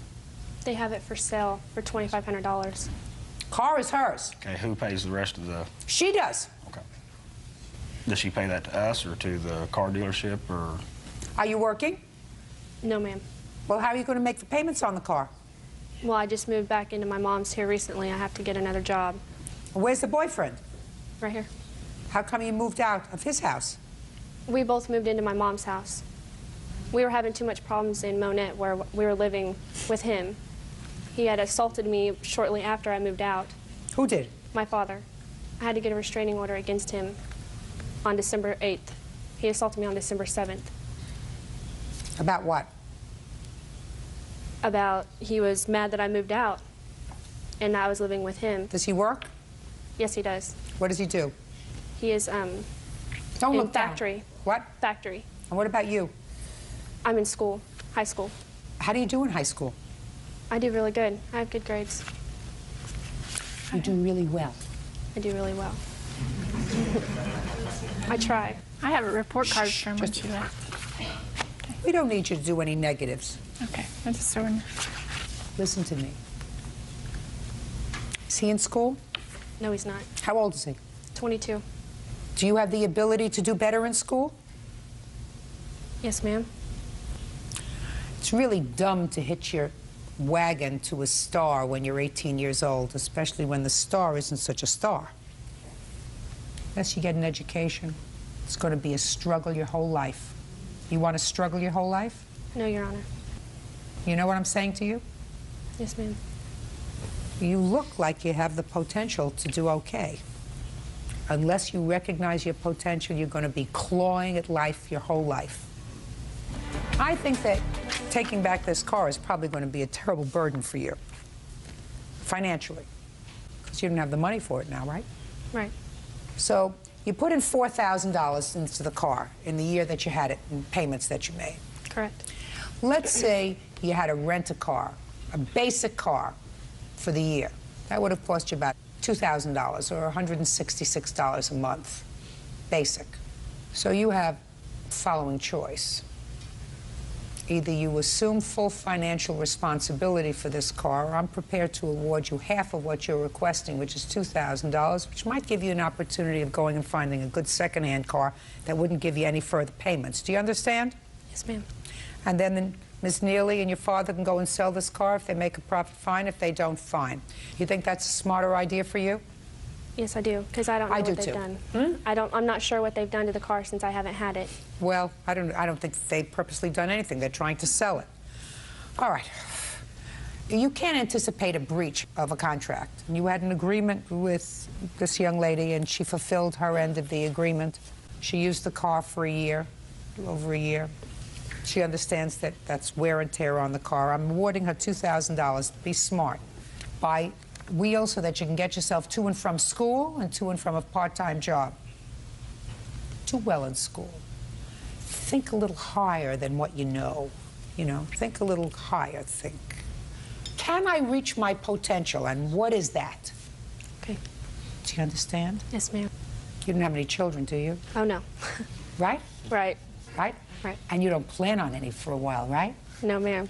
Very smart. Make sure. Judgment for the plaintiff for the amount of $2,000. That's all. What is our excuse? You messed up now. She bailed her ex out of jail. She was pretty much the only person I knew that would help me. Gave him a place to live. I wanted to be with her and wanted to, be a family again. And how did he repay her? He was arrested for domestic assault the very next day. Against her? Correct. You were foolish? I was just in love. What happens when you fall in love with a bum? Judge Judy. I was just giving her my paycheck. I don't consider that being a bum. How many times have you been arrested? 15. That makes you a former husband, and according to your complaint, subsequent to your divorce, you made 2 loans to him. Yes, ma'am. Both were for court fines or tickets or whatever. Yes, ma'am. And neither of those loans have been repaid. No, ma'am. The defendant says that you did, in fact, advance him the money in form of a loan, and he paid you back. And he says that the second chunk of money that you gave him to pay tickets or something so that he could get his license back was just a gift, and he is also prepared to establish that. So, when were you married and when were you divorced, Ms. Kranz? We were married on October the 10th of 2003. And when were you divorced? The divorce papers are stated April the 27th of 2004. And when was the first loan? June the 21st of 2004. And I do have where he signed a note that he would pay me back the money. Okay, I'd like to see it. Okay. Also attached with that is the way that I proceeded to get the money. He was in jail at the time, stolen. Shh. Okay, were you in jail in June of 2004? Most definitely. When did you get out of jail? Like the beginning of July. She came and posted a bond for me. It was a $2,200 cash bond. And you signed this that you owe her $23.33. Correct. Is that right? Yes, ma'am. With regard to that, you say you paid her back. Yes, ma'am. How come you called your former wife for the money? You were divorced? We were planning on trying to work things out. We've been talking on the phone while I was in jail. I would have been there probably 4 years if I had not made that bond. She was pretty much the only person I knew that would help me. Okay. So you were pretty desperate. It was probably more than desperate. I mean, I wanted to be with her and wanted to, be a family again. But I mean, yeah, she was the only place. What were you in jail for, sir? I had stolen some things, and I had violated my probation for that by not paying my fines and court costs and all that. Now, show me, Mr. Lubersbeck, that you paid her back. What I have is my check stubs that my bosses wrote me for that period of time, and I have my supervisor at the job that was there on 2 occasions. She came and personally got my check. I signed it and she got it. And then when I went back to jail, she picked up my last paycheck, and he can testify that he was there and saw that.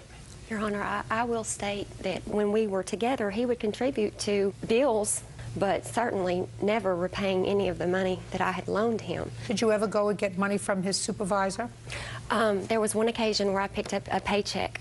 After he had went to jail in August, I picked up an $84 paycheck from his job. He Only one paycheck? Yes, ma'am. It's the only time you went? Yes, ma'am. Step up. Tell me your name. Nebojša Kovacevic. What kind of work do you do? Construction. Were you his supervisor? Yes, at that time. Tell me what you know about these paychecks. I know at 2 occasions that she came on Fridays and he signed the checks, the paychecks, and gave it to her. And the last, when he went to jail, the last paycheck, my brother gave it out to her because he called from jail and told me to give her the last check. Now, what about the 2 other times that you say you saw him? Yeah, yes, I saw him sign the paycheck and hand it to her. Where were you living at the time, sir? When I got the loan, I got out of jail, moved directly in with Miss Krantz. How long did you live with her? It was not very long. You know. Tell me how long. When did you get out of jail? You got out of jail it was in a month at the longest. July? Yes, ma'am, and in August I was back in jail, so it was about 3 weeks. I made the loan for him on June the 21st. I paid his fines and restitutions to get him out of jail. He could not get out of jail until they were paid. He was the very not, next just day, a second, he was not living with you at the time? No, ma'am, he was in jail. Okay, so then he got out of jail. And he was arrested for domestic assault the very next day. On who? On me. How long did he live with you after that? From the time that I made the loan to him to the time that he moved out of my home completely was, I say, about a month, maybe. And how much money do you claim you gave her, sir, in your paychecks? Ma'am, since I've known her... No, I don't care since you know her. I'm talking about for that 1 month. Every dime it says I made. Since I've known her, I've signed every paycheck I've ever made, and she has deposited in her account. Listen to me. You're not following what I'm saying to you. $2,308. And after I was arrested for domestic assault, my boss came and bonded me out, and I went and stayed with him. Did he sign his checks over to you and did they go into a joint account? No, ma'am. I had my own personal private account. Thomas never was on my account. He was not able to be on my account. No, that's not what I asked. Okay. No, ma'am, he did not. No. What kind of work do you do? I am a stay-at-home mother. I have a special education child, and I stay at home. Well, who supports your family? I get a Social Security check for my son's disability, and I also get alimony from my first 13-year marriage. Okay. Let me hear about the next loan that you allegedly made to him. Mr. Lupersbeck got out of jail December the 13th of 2004. Was that for domestic violence? It was for a probation violation because of the domestic violence. Against her? Correct. Go ahead. Mr. Lupersbeck got out of jail on December the 13th, in which he called me, stated that he had nowhere to stay, nowhere to go. He wanted to come back home. I allowed that to happen. I know that he owed me money from before. I figured if I didn't let him come back home and help him... Don't even say that. You said that in your complaint. Well, it was... I don't believe it. When he came back home, did he sleep with you in your bed? Yes, ma'am. Ma'am, it was... Shut! That's not to give him a place to stay. Giving him a place to stay is that he has a pillow and you go sleep on the couch. Letting him come home and share your bed is a totally different thing, Miss Krantz. You know it and I know it. Yes, ma'am. All right. I was just in love, and I was Well, then you foolish. have to say that, you know. I mean, that's clear. You were in love with him? And I was foolish. Well, then why are you bothering me? Judge Judy continues in a moment. My daughter was not with me. She had chose to live with her father. Is she back now? No, we are just now establishing our relationship together. It's what happens when you fall in love with a bum. And later today, I was trying to get out of the vacation because I didn't want to be around any negative influences where I know that things are going on. So why did you go?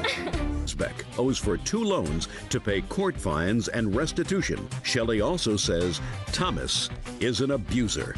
Okay, you were foolish, you were in love, you gave him money. I did. Then you had a fight, and he probably knocked you around, and you had him incarcerated, and then he was violated again, and then as soon as he got out of jail, you let him come back again in December to your home where you have children, where children are supposed to be peaceful and live in a peaceful, quiet environment. At that time, my daughter was not with me. She had chose to live with her father because of the things that had happened between Mr. Lupersbeck and I. Is she back now? No, we are just now establishing our relationship together. Well, that's what happens. It's what happens when you fall in love with a bum. Fall in love with a bum, you can lose your whole family. I realize that. That would be you. No, it wouldn't. You may have a seat, sir. Yeah. That would be you. Ma'am, I've worked every day since I've met this lady, and I was sleeping in my car before we were married and giving her my paycheck. I don't consider that being a bum so that her and her family can eat. Just a second, sir. How did she get involved with the arrest that brought you 2 probation violations? Who'd you steal from her? No, sir, ma'am. It was an employer that was refusing to pay me. You mean an employer that was refusing to pay you? A judge wouldn't listen to you when you were trying to get your money from that employer? Look at you, Mr. Lubitschek. You can't even keep a straight face. I didn't even try to go through a court. I just took what I felt he owed me. Did that ever happen before, Mr. Lubitschek? No, ma'am. Never were arrested before? Yes, ma'am. She didn't have anything to do with that, did she? Not that I know of. Okay. So how many times in total, I want you to think? How old are you? 26. 26. So you haven't had that long a life. How many times have you been arrested? Let's say more than 5? 15. 15. So you've been arrested 15 times. And how many times was she involved? Twice. Twice out of 50. So 13 times she was not. That makes you a bum. Sure. Just because you try to pay your own way and pay a little rent money doesn't make you not a bum. Somebody who's 26 years old has been arrested 15 times is a bum. That's what my grandmother would say. She's entitled to her opinion. It's my opinion's the only one who counts here. Your Honor, Listen to me, Ms. Krantz. Give me the second loan. He came out of jail in December of 2004. You took him back home. I assume it was at that point your daughter went to your ex-husband or before? No, ma'am, that was in June. In June of 2004? Yes, ma'am. Oh, so she had enough of him 6 months before. Yes, ma'am. So now let's fast forward to December 2004. Go ahead. He came home. He was placed on intensive state probation.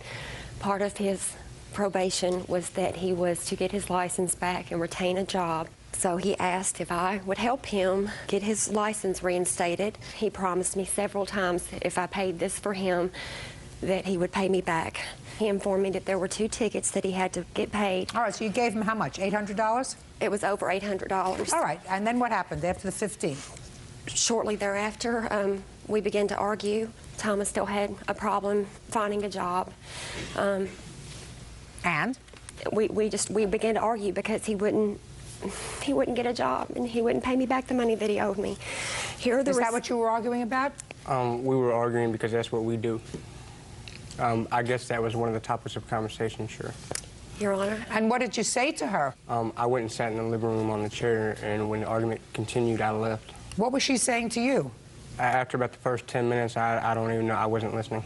Is it possible she was saying to you, you have to get a job because you have to pay me back the money you owe me? She did say that, and that's something that we already knew, but it was wintertime. I frame houses for a living, and framing jobs aren't so easy to find in the wintertime. Well, this makes my life much easier, because you see what you just said, Mr. Lubitschek?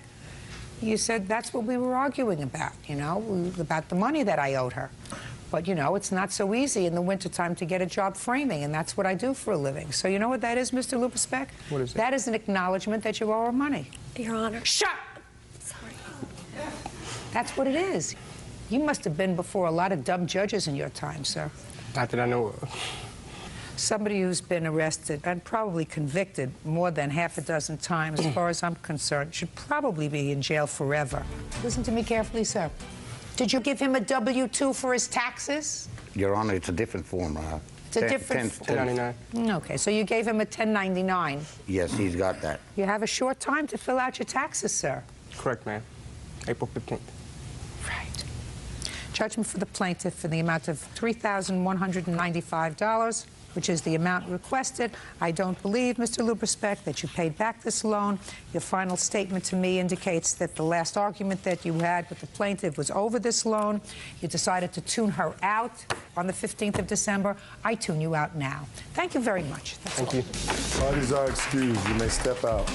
We can't communicate because both of us are hard-headed and didn't want to listen to the other one. I'm just very hurt that I gave the defendant so many chances and tried to help him so much, and he still denied the fact that he owed me the money. I love her very much. I care about him, but I think I'm going to make smarter decisions from now on. And now the next case. All parties in the matter of McLeish versus Kramer. Step forward. 21-year-old department store manager Ashley McLeish is suing her former friend, retail salesperson Angela Kramer, for her share of a trip to Las Vegas. Angela claims Ashley and her witness coerced her into going. How old are you, Miss McLeish? 21. Miss Kramer? 21. You used to be really good friends, and you claim that Miss Kramer owes you for her share of a trip that the two of you took to Las Vegas. Correct. And Miss Kramer says she had a lousy time, right? Yeah. And in addition to having a lousy time, she never agreed to pay you back. That is incorrect. Miss Kramer, what do you do for a living? I'm a student in a retail sales. Where do you work? I work at Mervyn's. You live by yourself? No. Who do you live with? I live with my father. In his house? Yes. Miss McLeish, what about you? You're a student? Yeah, I go to Golden West College, and I'm a retail manager at Mervyn's, and I live with my parents. Okay, good. Now, you went on vacation? Yes. For how long? 3 days. You were going there for what reason? Because it was our 21st birthday, so me, her, and my witness wanted to have a good time, and on our 21st birthday, Vegas is like the place to be. Good. So, you asked her to go with you? Yes. She said? Yes. And? So I looked online for prices for hotel and airfare because we wanted to fly there. And after... Did Miss Kramer say that you should put these charges on your credit card? I agreed to put it on my credit card, and the agreement was that she would pay me back before we left on August 1st. Your Honor, that's not... Just a second. She didn't pay you back? No, she hadn't paid me back. What did she tell you about paying you back?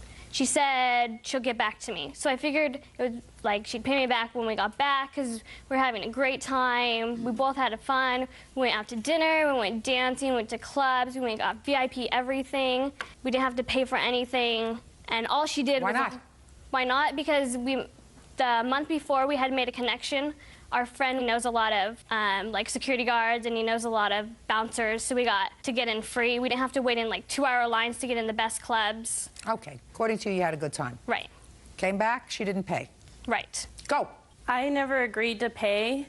When she said that the hotel, the price of it, I said that's way too high and I'd rather just stay at my family's house because I can stay there for free. So why didn't you?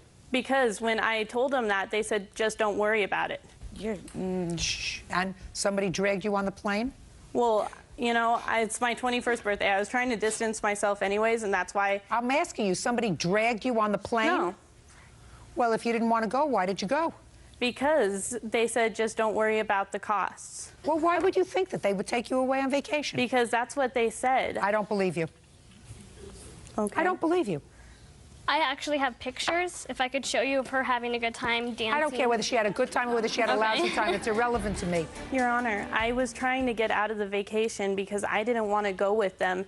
And when they said, just come on, please go, I decided, fine, I'll go. Because they said, don't worry about any of the costs, don't worry about anything, Your Honor, just may I go. say something, please? Step up. Tell me your name. My name is Lori Irigoyen.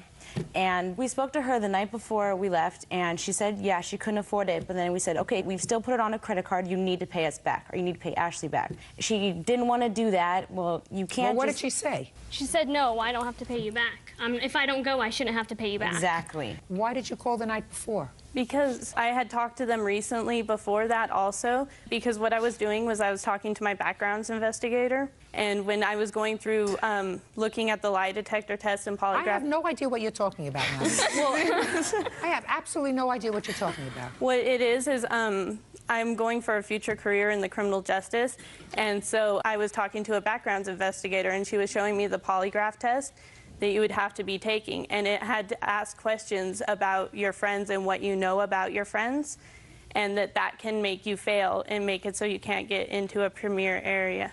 So? So I Just had a minute, please. I had decided that I didn't want to be around any negative influences where I know that things are going on. So why did you go? Because I made a mistake. I thought... Good. Yeah, that's what you say. You say, I made a mistake. And when you make a mistake, what do? Pay! Judgment for the plaintiff for the amount of $296.45. Thank you. 22-year-old Lorena Villapudua is suing her boyfriend's ex, 24-year-old Magdalena Contreras, for vandalizing her car. Lorena claims Magdalena ripped off the license plate frame. According to your complaint, the defendant, Ms. Contreras, is your boyfriend's ex-girlfriend. Correct. They also have a child together. Right. How old is that child? He's 6. Are you pregnant again? Yes. Whose baby is that? My fiance. You live together? Yes. You only have one child? Little Rudy, and then this one that's coming on the way. According to your complaint, you and your fiance were at an open school night at Rudy's school. Right. The defendant was there with her mother. Yes. There was some sort of an argument that took place, and after that, Ms. Contreras vandalized your car. Yes, because she was upset with him. Ms. Contreras says she didn't do as much as you said she did, just did a little. Is that your defense? Yes.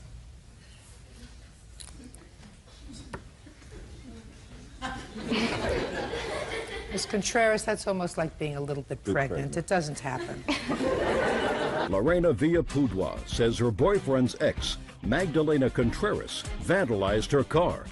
Magdalena claims Lorena provoked her. Now, I'm going to go to Ms. Contreras because Ms. Contreras doesn't seem to object and seems to acknowledge the fact that she did put her hands on your car. So I'm going to ask her to tell me why. Because my ex, Rudy, was supposed to take our son. Rudy? Yes. He was supposed to take our son to open house, which he didn't, and... Okay. So it was an open school night, and Rudy was with his father? Yes. For how long? It's joint custody, so every other week he's with his dad. So he had him for the week? Yes. Okay, so he didn't bring him to open school night? Yeah, he didn't. So? So I got upset, and I started asking him, why didn't he bring our son? And he said our son would rather be with his grandpa. And I just got upset, and I started yelling at him. In the school? Yeah. Yes. Why? Because I was upset. I was hurt that he didn't take our son. Control yourself. You were making a scene in the school? Yes. Well, that's stupid. I know it's stupid. Didn't your mother tell you to shut up? Yeah, she did tell me to shut up, but I didn't Good listen to for her. you. No, she didn't. Good for you. She did not. Shh. Am I the kind of person who needs help from you? No. So you created a scene in your son's school, which of course left everybody, including the teachers, the administration, the other parents, with the idea that this child comes from a home where they're not going to let their kids go and visit, certainly, because his mother doesn't know how to control herself. Well, I was very hurt that he didn't take our son. Our son was Get over it. all happy that he was going to go. Get over it. Did the court grant you joint custody? Yes. If the court granted you joint custody, then the court clearly had to say, I think that both of these parents are responsible enough to take care of this child an equal amount of time, that they're two good parents, and they made a judgment that he was as good a parent as you were. So that if he's with his father and his father decides not to bring him to open school night, that's none of your business. So let's move on from there. So you got angry, making a scene in the school in front of other people. Then what did you do? We went into the classroom, the teacher started talking to us, and she was showing us... Were you behaving at this point? Yeah. Good. I just went to his desk and got his little picture, and then me and my mom took off, and then I seen Lorena's car, and I recognized it, and I just broke off her license plate holder. That's all I did to it. I didn't scratch it or anything else. Well, tell me exactly the steps that you took. You saw her car while you were driving in your car? No, I Or was were you walking to my car. Okay. You were walking to your car, you saw her car. So you had to bend down. Did you take off the back license plate or the front? The back, just the holder. And what did you do with it? I broke it off, and then I was going to leave it on her window, but I didn't, so I just took off with it. Can I see photographs of the damage to the car, please? Yes, you may. I also have a police report. I'd like to see that, too, please. And it has a witness, a 13-year-old girl that was standing out near the car. Well, when you pulled it off, madam, you scratched the paint. No, I didn't. Yes, you did! No, I didn't. I didn't Listen scratch to her me. car. Listen to me. Yes, you did. No. Yes, you did. That's why I'm here and you're there. I didn't scratch her car. That's why I'm here and you're there. Your Honor, I seen it. Just a second. Say nothing. You still have to share custody of this child, I assume. Yes. So, she can get mad at me, I don't care. As a matter of fact, I rather like it. You were driving the white truck? Yes, ma'am. And you said to your daughter, what are you doing? Exactly. Exactly. What did you say to this idiot when she got back into the car? I told her that, why did you do that? It was uncalled for. Absolutely right. You're absolutely right. You have an estimate? I do. I didn't scratch your car when I broke that off. There's no way that I scratched your car. Your Honor, may I say something? Go ahead. The license plate frame is screwed on. I know what she did. She pulled it off. She went like this in order to get it off, and in doing so, she scratched the car with the license plate. That's what she did. And she keeps saying, I just took off the frame. When you went over to take off the frame, genius, did you have with you pliers? No. You had your hands? Yes. So you had to pull it. It was screwed on. When you pulled it, in order to get it off, and you were jiggling it, you scratched around the car. Do you get it? I didn't scratch your car. Oh, what an idiot. What an idiot. Listen, do me a favor. You know, she's pregnant now. When she's finished, discuss birth control with her. It's really a shame that we're continuing this. Do you understand? Yes, ma'am. All right. Judgment for the plaintiff in the amount of $618. That's all. Deborah Pittman Page is suing her nephew, 21-year-old Chad Pittman, for a loan to get his car insured and for the cost to get the vehicle out of impound. Miss Page, did you ever hear the saying, no good deed goes unpunished? Yes, ma'am, I have. This is your nephew? Yes, it is. According to your complaint, he fell on some hard times. Correct. And you offered to advance him the money to pay his car insurance. Correct. And he was supposed to pay you back. Yes, ma'am. When did you pay his insurance? April 11th of 2006. And how was he supposed to make the payments to you? He was just starting a new job, and so he thought he could go ahead and pay me then. So he was living at home with his father and his stepmom. Is that your brother? Yes. So they had said that he had to have a registered and insured vehicle in order to move back in home. And so that's why we did this. And I paid the insurance company. I wrote a check for $1,432, and then he gave me $432 that he had. That way he was able to get registered and insured, and he moved back in. And how many payments did he make? Well, he paid the $432 initially, and then he paid another $100, and then about 6 months later he paid me $60. Okay, young man, now tell me what happened. What happened was... Don't listen. Don't look down. What happened was on the 12th of April, she did write a check. I did give her the $480. We're past that. She Okay. wrote the check. You gave her $432, leaving a $1,000 balance. You paid her another $160 over a period of time. No. You didn't pay her anything. I gave her more than $160. Okay, how much did you give her, sir? I brought the payment down to $840, which means I paid her... $160. $160, okay. So I was wrong. I got arrested. No. Look here. You got... I got arrested. When?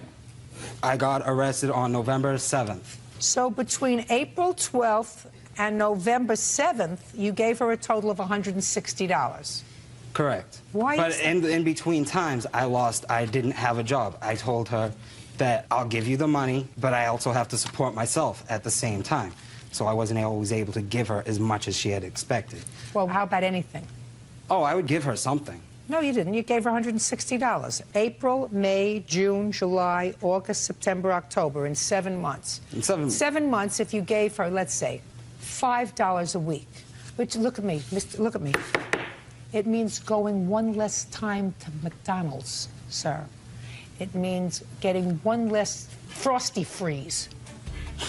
Mr. Pittman, on the 7th of November, you got arrested for what and where? I got arrested in Amesbury, Massachusetts for possession of a firearm, a Class D substance. What was the substance? Weed.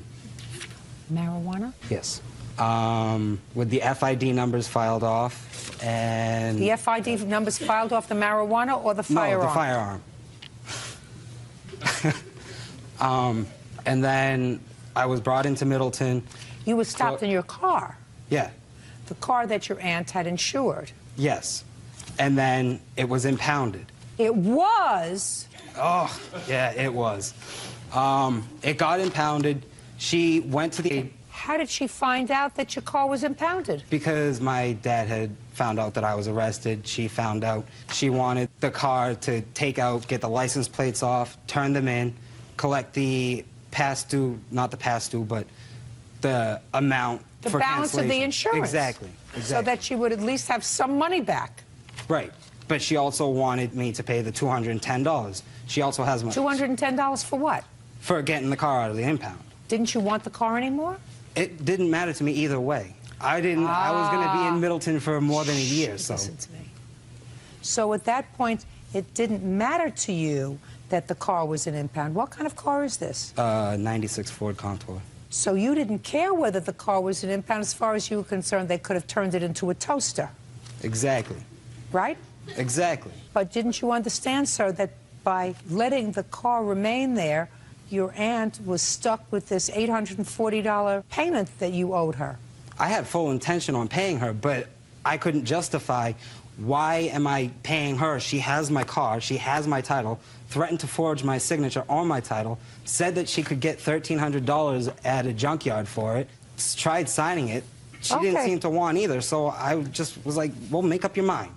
Can you get any money for his car? It turns out that in Massachusetts you have to have an inspection sticker, and the car had already been rejected, so it had a rejection sticker on there because it needed some taillights, it needed some other underneath work, but I wasn't sure exactly what. But it also had a cracked windshield, so that was another $200 and some odd. So it turns out that the car wasn't worth what the Kelley Blue Book value on it was. So when he wanted to change the deal and just sign that over to me and say, well, you get to sell the car with for whatever, he couldn't understand that I didn't want to deal with selling the car, plus the car wasn't worth the money, and so I wanted him still to pay me the money he owed me. And he Fabulous. just didn't Where understand. is the car now? It's in the parking lot of my parents' house. Where's the title to the car? I have the title here. May I have it, please? Yes, ma'am. Now, he gave you the title, I assume, because you indicate that in your complaint, to hold as collateral. Correct. Mr. Pittman, Chad. Yes. That would be you, right? That's me. Guess what I have for you, Chad? A title? You know how quick and clever he is?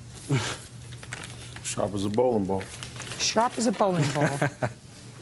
Now you have the car. She wants her $840 and what she spent to get it out of impound. I didn't ask her to get it out of impound. She went out to get it by herself. Well, I let was me in ask you this Middleton at the question, time. Mr. Pittman. Let's follow your logic, sir. We're now talking about a substantial amount of time later, 10 months. Ultimately, you were going to either get your car back or be stuck with paying her $840. What I'm giving you the opportunity to do is to take the car now that you have the title, and you can sell it. Maybe you can sell it for junk. Maybe you can get $200 for it. Maybe you can get $300 for it. Or you can sign the car over to her. Do you understand? Yeah, that was Sign the car over original- to her, and you're still going to pay her $840. What's your pleasure, Mr. Pittman? Mr. Pittman, this is your choice. I'm going to see how smart a boy you are. You can either sign the car over to her now and pay her $840, or you can keep the car and pay her $840. What would you like to do? Well, I'll keep the car. I'll give her the $840. Perfect. Love it. Thank you good. very much, in addition to the towing. You got it? Gotcha. Perfect. Judgment for the plaintiff in the amount of $1,050. Thank you, Your Honor. Frances Garcia is suing her mother, Joan LeGrand, for the unpaid interest on a loan. Frances says her mother has a gambling problem. Miss Garcia, Miss LeGrand is your mother. Yes. And some time ago you made a loan to her, a loan which she acknowledges. It's a loan for, I think, $1,500. Is that right? Yes. And she paid you back the loan. No, not fully. How much does she owe on the loan? The loan itself, it's $100 or $200. You said 100 or 200. Well, this is a court. Be specific. Does she owe you 100 or 200? Let me check here, so I can be specific. 100 difference. It was a $1,500 loan. She paid you back $1,400. What did you need the money for, Miss LeGrand? Well, Your Honor, I had some court-ordered debt that it needed to be paid to Sacramento, and to me that was a very urgent matter and needed to be taken care of, and that's why I got the loan from her to pay them. Do you agree that you owe her the $100 on the original loan? If she says I still owe her 100, I guess maybe I am $100 short, because the last payment that I made to her was $200, and I believe it should have been $300. Okay. So you acknowledge that perhaps you owe her $100. She says that you do, but she doesn't want $100. She wants $1,600. You're going to tell me why. Because my mother at the bingo hall came up to me, you can see this on the bingo paper, with this, and she said, Dee, can you read this and then let me know something? Well, per her contract, it states here, $500 for court fines. Then it also says $500 that she owes the state. Well, then her total at the bottom is $1,500. I said, Mom, what do you need the other $500 for? Oh, miscellaneous. I said, oh, it's for Jackson, right? Because she likes to go gamble in Jackson outside of the bingo hall. Okay. So, anyways, per her contract, it says, if you would like to read it, Judge, the payment would be paid as follows. It's here starting May the 3rd, $200. Just a second. She acknowledges she owes you $100 on the original $1,500 loan. Yes. But you want $1,600. Yes, because that's why I loaned her the money. She agreed to pay me $3,000 back. So she agreed to pay you double the loan, 100% interest. Is that right? And that's what you want? That's what I want. When did you make her the loan? On April 26th. Of what year? Of 2005. And when did she finish paying you the $1,400? When did I have to press her to finish paying me? When did she pay you? Let me see. She did not pay in August 3rd because she spent it in Las Vegas. Listen to me. Okay, I did hear your question. Listen to me. If you heard my question, give me the answer. When did she finish paying? The 18th. Of what month? August. Now, did you have a reasonable relationship with your mother before? Outside of being her banker, no. We just talk whenever we see each other. The laws of this country, in each jurisdiction, preclude, do not allow people to charge usurious interest rates. She made the contract. Listen, I want you to open up, put on your listening ears. They're here. Courts will not enforce a contract with usurious interest rates. They're against the law. Okay, fine. Well, good. Then she owes you $100. I don't feel that's correct because even if you use a credit card to get the money, there are 22.99% interest. And? So what's the difference? She's not paying me any interest. I didn't loan it to her just as a gift. Let me tell you what the law says, just so that you're aware of it. Please, enlighten me. I'm going to enlighten you, and I'm going to do it quickly because I have other fish to fry today. The law says that if you make a contract that's against the law, and it is against the law to charge too much interest, then the courts will not enforce that contract with any interest. Oh, it's nice to know the law. Good. Now you know it. Judgment for the plaintiff in the amount of $100, which you acknowledge you owe her. That's all. Janelle Monet is suing her ex-boyfriend, Christopher Cook, for rent, utility bills, and a broken door. Christopher says Janelle is holding his belongings hostage. Ms. Monet, this is your complaint. You and Mr. Cook hooked up and lived together for a period of time. Right. You leased an apartment together. The understanding was that each of you expenses on the apartment. Shortly after you moved in, he stopped working. Stayed home, according to you, 7 months. He did not pay his share of the rent or utilities. Right. You want it. What kind of job did you lose, sir? When I moved in with Janelle, I was working as a caretaker for a friend of mine who needed someone to take care of him. I had free room and board with the job. So when she asked me to do that, I was walking away from free room and board plus a small salary to move in with her. She told me that from the word go, there was no concerns about money, that I was to feel no burden about this. The whole gig she's pulling here is just about her wanting to get a payday, so she went through her money like she was a queen of town and going and taking everybody out all over the place. You know something, Mr. Cook? My problem is with a 37-year-old man who, for whatever reason, decides to live off a stranger. I don't understand that kind of mentality. I see it all the time. What would inspire a person who's 37 years old to think that there is some sort of an entitlement for them to, according to you, said, I did a lot of the chores. I did the cooking. I cleaned up. I took care of myself. After gastric bypass surgery, she needed me to do basically everything. You said to me, sir, I'm speaking, that she needed help for a month. Understood. That turned into 7 months when you did nothing. 3 months, she was unable to do for herself. I took care of everything.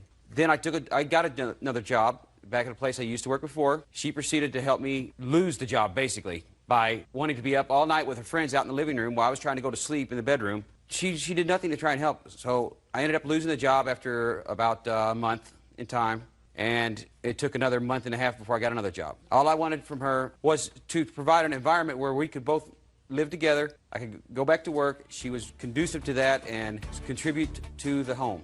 Miss Monet, you sold his property. When he left certain property in your house. He had next to nothing when I don't care if he had next to nothing. When he moved in, a lot of the stuff was purchased, and I guarantee you, if I got down to it with you, it would have been purchased for him. Right. The fact that you don't love him anymore and that he left doesn't mean that you get to take back the things that you bought him. Right. So not only did you take them back, but there were certain things that you sold. Right. What did you sell? A computer and a toolbox. What kind of computer? It was an old Dell that was built by Mr. Cook. Well, if it was built by him, then it wasn't yours. Right. Why did you sell it? Because I needed money to pay the rent. How much did you sell it for? $100. That's not why you sold it. I don't even believe that you sold it. Who'd you sell it to? A friend of mine. Whose name is? Steve. Steve what? Steve. And how do you know him? He's a mutual friend of ours. You know him? I know him, yes, Your Honor. You know if he bought your computer? I know he didn't buy my computer. You know he did not? How do you know, Mr. Cook, that Mr. Peterson did not buy the computer? Because I confronted him on the very issue. He did not have my computer, Your Honor. When did you confront him? After I was aware of the fact that my computer was no longer there, along with 3 toolboxes, not one, and all various other possessions that were mine long before our relationship ever began. Who did you sell the toolboxes to? He has the toolboxes. That's a lie, Your Honor. You told me that you sold them in your complaint. I got them back after that because he wanted them back, so I felt bad that I had sold them, and I bought them back from the person that I sold them to. No. Yes, I most certainly did. Fine. Who did you sell them to? I sold them to a friend of mine whose name's Francisco. He bought them for $60, and I bought them back. Wouldn't pay for Can the I tools in ask one you this drawer. question, Miss Monet? Yes. As for his personal belongings, when Christopher left home, and the means of recouping some of my losses and supporting myself, I had to sell his tools. That's what you wrote in your complaint. No, I bought them back because I felt badly. Why wouldn't you tell me that you purchased them back and gave them back to him? Because I just recently did this. Just last week. You mean after this lawsuit, or you just recently did it? Yes. All right. Well, you had an opportunity today to review your complaint and to sign it. Right. Today. Nowhere did you modify this complaint, right? Right. I mean, do you think that there's something wrong with me? They don't No. keep me here because I'm good looking. You lived rent-free for how long? Rent-free is Rent-free. is there not a exchange of me doing activities or work for her that's also... No. No. That was There the was- arrangement we had. I don't believe that. That was the arrangement we had, Your I Honor. don't believe it. I'm telling you that's what it was. whether I you don't believe care it or what not. you're telling me, sir. I don't believe a 37-year-old She had man. I'm gastric bypass. speaking with any kind of character says, you take care of me, I'm going to do the cooking. It wasn't. She had gastric bypass surgery. That's fine then. If you love her and you want to help take care of her, you do that. For a week, 2 weeks, a month, as long as she needs you to help her take care of her, that's what you do if you love somebody. But you don't do it as a livelihood. I'm speaking, sir. You lived there not a month, not 2 months, not 3 months. You lived there 7 months, and in 7 months you didn't pay any rent. Consider that your tools. You got it? But you're not getting any rent money from him, madam, because he had no right to sell his property. Right. So whatever Right. money that you got for his property, put it towards the rent. Okay. Sounds to me like the two of you deserve each other. Your case is dismissed. Yours too. Goodbye. Landlord Suzanne Brown says plumber Anthony Chance harassed her and her tenants after she refused his professional services.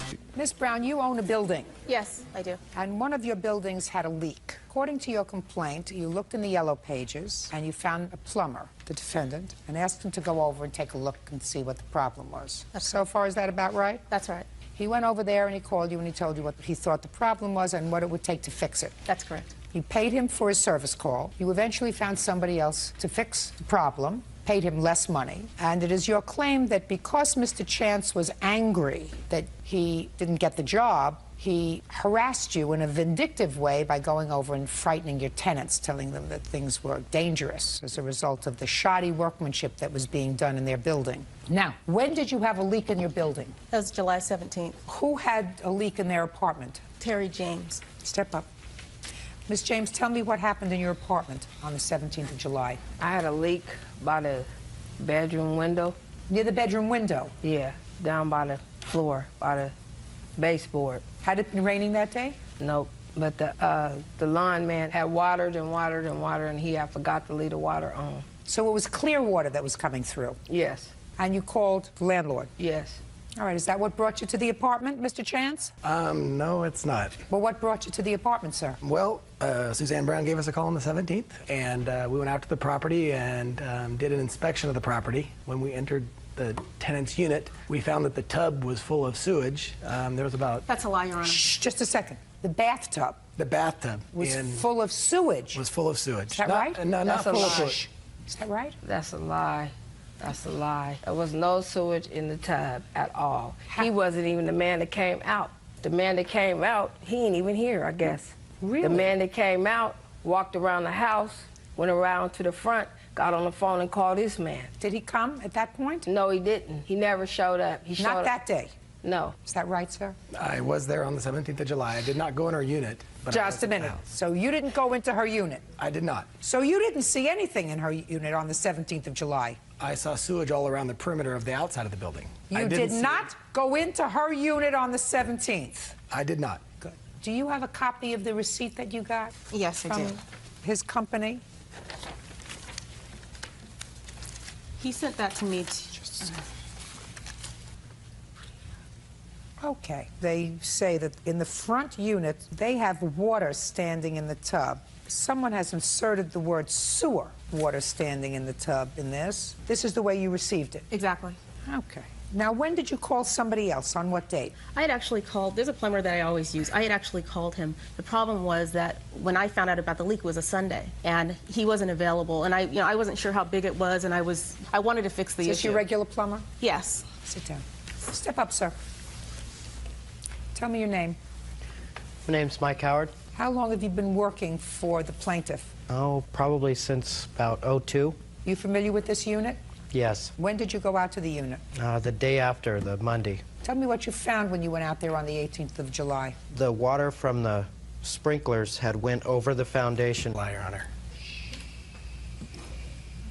Where had it entered the home? It had came up over the foundation and ran into the area that was wet. Carpeting wet? Yes. Around the baseboards? Yes. Did you find anything else wrong with the house? The bathtub had about, I'd say about 1.5 inches of water in it that just wouldn't drain. So the water that was standing in the tub was water that had been standing there because of a clogged drain? Correct. What did you use to clean out the drain? Snake. How much did you charge the plaintiff to do the whole job? $2,500. What did you charge her the $2,500 for? We dug a place approximately 2 foot wide around the perimeter of the home. It was 90 foot long, and we poured concrete in there. And what was that supposed to do? It stopped the water from entering the home at the foundation. You mean from the sprinkler system? It was just a hose, but yeah. What was the estimate that the defendant gave you to fix the problem? The defendant told me it would be $45,000 for him to come in and dig out the entire concrete floor, and that my tenants would have to evacuate the premises. And the problem was that nobody had actually done any tests. The defendant never actually did any tests. All they did was walk the perimeter of the property, and actually he didn't even do that. He had someone else do that, and came to the conclusion that it would be $45,000, that I needed to call my insurance company and make sure that I had him there, because the insurance company might not believe me, and that all three of us could meet and he could convince them that this is what needed to be done and get them to pay for it. Now, after you decided not to hire him and you decided to hire Mr. Howard?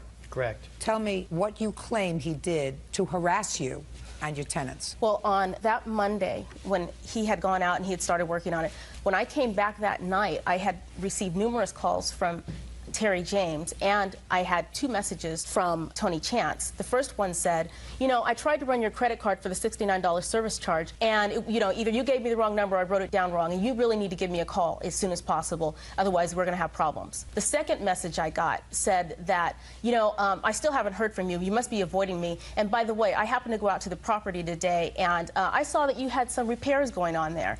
And I just want to let you know that that was a really bad move on your part, and that now I'm going to have to contact the Sacramento Housing Authority and let them know what's going on over there. I'm going to put a full written report together to turn you in. And so to me, it was obviously, he was vindictive. I couldn't believe the message that I got. I was completely freaked out, and Terry said that he had been by there. Don't. Okay. Step up. You could sit down. Did Mr. Chance come back to the house? Yes, he came back on Monday. He spoke to you? Yes, he did. What did he say to you? Oh my God. What is this? You mean to tell me they put concrete around the house? The sewage problem is not done. The pipes is busted. You guys are gonna die. You guys need to get out right now. You guys should vacate the place. You guys mean to tell me you're not out of there? And then he came back on Tuesday and scared my son. Had my son all upset, talking about we should have been out of there, we gonna die, we go to sleep, we gonna die, we should have been moved out of there. Okay. Since July 18th or 19th, have you had any other problems in your home? No, I haven't. Any other water? Nothing's wrong. Are you friendly with the other tenants? Yes, I am. Very friendly. Anybody else have any water problems that you know of? Nobody has any problems on the property. I guess you were wrong. I don't think so, Your Honor. I guess you were wrong. Did you write a report to any housing authority with regard to what you found? No, I did not. Ms. Brown says that that's what you threatened to do. Is that what you threatened to do, Mr. Chance? I never threatened to do anything. Did you indicate that that's what you were going to do? No, I did not. What did you say? I said specifically that I had already called the health department due to the fact that there was still a dangerous issue out at her property. When had you called the health department? I called them Monday night when I drove by the property and saw that concrete had been poured over the top of the sewage on the outside of the building. Mr. Chance, but you were wrong, sir, because we've had 5 months since you were there, and no problem. They've taken care of the symptoms, but the problem still exists. And the problem with the property that they have there is the drains underneath the footing were leaking substantially and had been that way for a long time. What tests did you do, specifically, what tests did you do on the 17th when you were there to test that? I've got phone records with me showing that I was on my phone with my service tech who was on the job. What tests did you do? Not your technician. If you call the health department, I would say that you don't rely on a technician. You go out there yourself before you make the call. I did. The very next day. So I'm asking you, what tests did you personally do? Make sure you give me an answer that I'm going to be comfortable with, Mr. Chance. I personally didn't do any tests. That's what I thought. Now, did you ever give Miss Brown a quote of $45,000 to fix the problem? No, I did not, Your Honor. Did you ever say to Miss Brown that she should contact her insurance company? I may have mentioned that, yes. And that you should be there when the insurance company adjuster comes to look at the problem? I advised her that that would be a good idea. And are you telling me that you didn't give her a ballpark figure about what the problem would cost to rectify? No, I didn't, Your Honor. I told her we needed to do tests to determine where the problem was at. Oh, so if you're telling her you needed to do tests to determine where the problem was, why did you call the health department?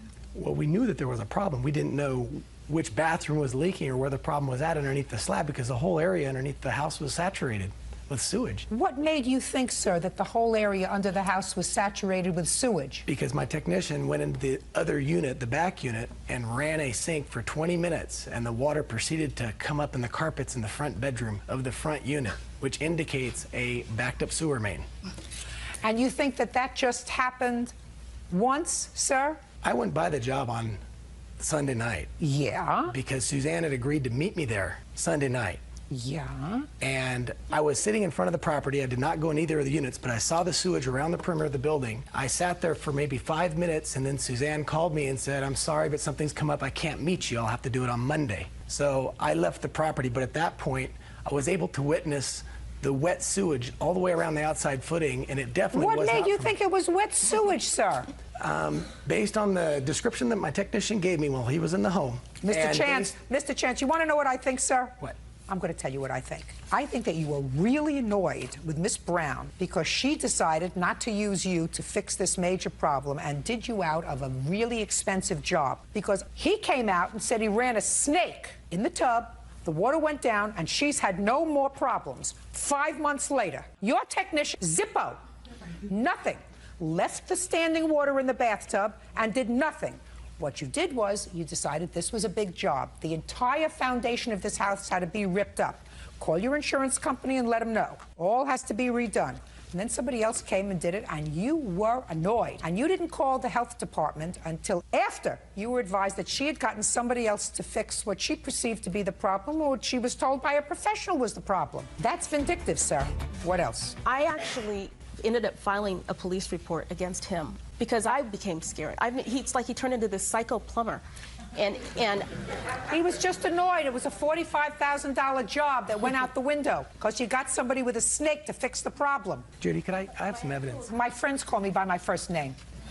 Now, what I don't understand, Mr. Chance, is I absolutely believe Mr. Howard when he says he went to the premises the next day, took a snake, put it in the bathtub, snaked out the bathtub, the water went down, and I absolutely believe Miss Jones when she says she has not had a problem since. What I don't understand is how come your technician went into the house, saw standing water, and didn't take a snake to try to get it to go down, yet went into another unit, a unit that they had not called to complain about, let the water run in that unit to come up with the story, instead of doing the first thing that I would do as a plumber and say, gee, I see this standing water. Let me see if I can get it to go down. Do you understand what I'm saying to you, Mr. Chance? I understand. Very good. Judgment for the plaintiff in the amount of $1,500. That's all. You did the wrong thing. It's going to cost you. Your Honor. Parties are excused. Club owner Clark Garl claims former customer Tim Nesh skipped out on a $2,000 tab for a bachelor party. Mr. Garl, you own some sort of a club establishment, and the defendant made a bachelor party there. According to your complaint, he still owes you several $1,000s for his bar tab. Yes. The defendant says that he paid you $900. I believe that's what you... He charged it, but we're disputing it. Did you pay him $900? He charged it without our consent, but we're disputing it, ma'am. You owe him money. No. Yeah, sure you do. Hey, did you go there? Yes. How many people went there in your party? About 30. So you expect to go there and drink for nothing? No, but I expect... Okay, so then you owe him some money. No. Mr. Nash, yes. Let me explain something to you, sir. And there is going to be a judgment in favor of the plaintiff for a certain amount of money. I don't know how I'm going to be able to reconstruct exactly what you owe him, but you had a bachelor party there, you drank his liquor, you used his establishment, and you are going to pay him. You do understand that? Not all 30 people drink, though. Mr. Nash, I'm going to tell you something, sir. Yes, sir. At my age, I know enough about bachelor parties that everybody had something to drink. Everybody. Maybe some water. Well, he's entitled to be paid for water that somebody drinks at his club. Okay.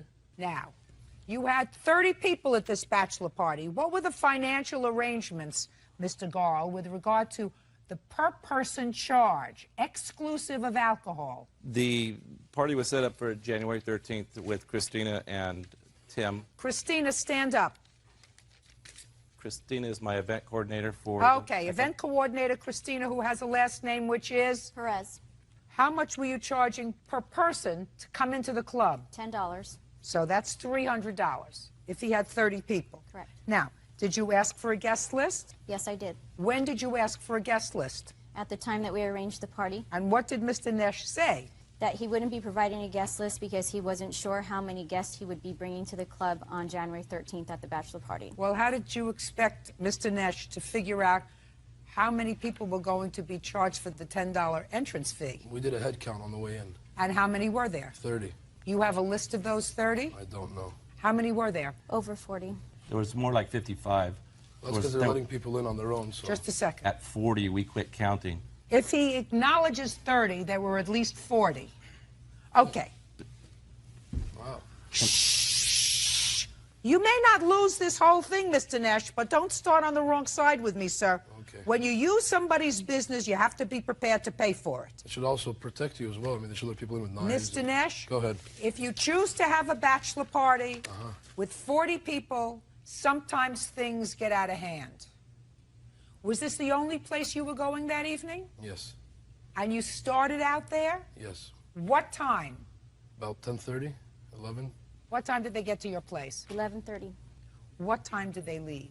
Their party started a ruckus about, it was about 1:40. And what was the financial arrangement with regard to the booze? They wanted to be VIPs, come in, and they were going to take care of everything at the end of the night. Do you have a contract with them? Yes, I do. I'd like to see it, please.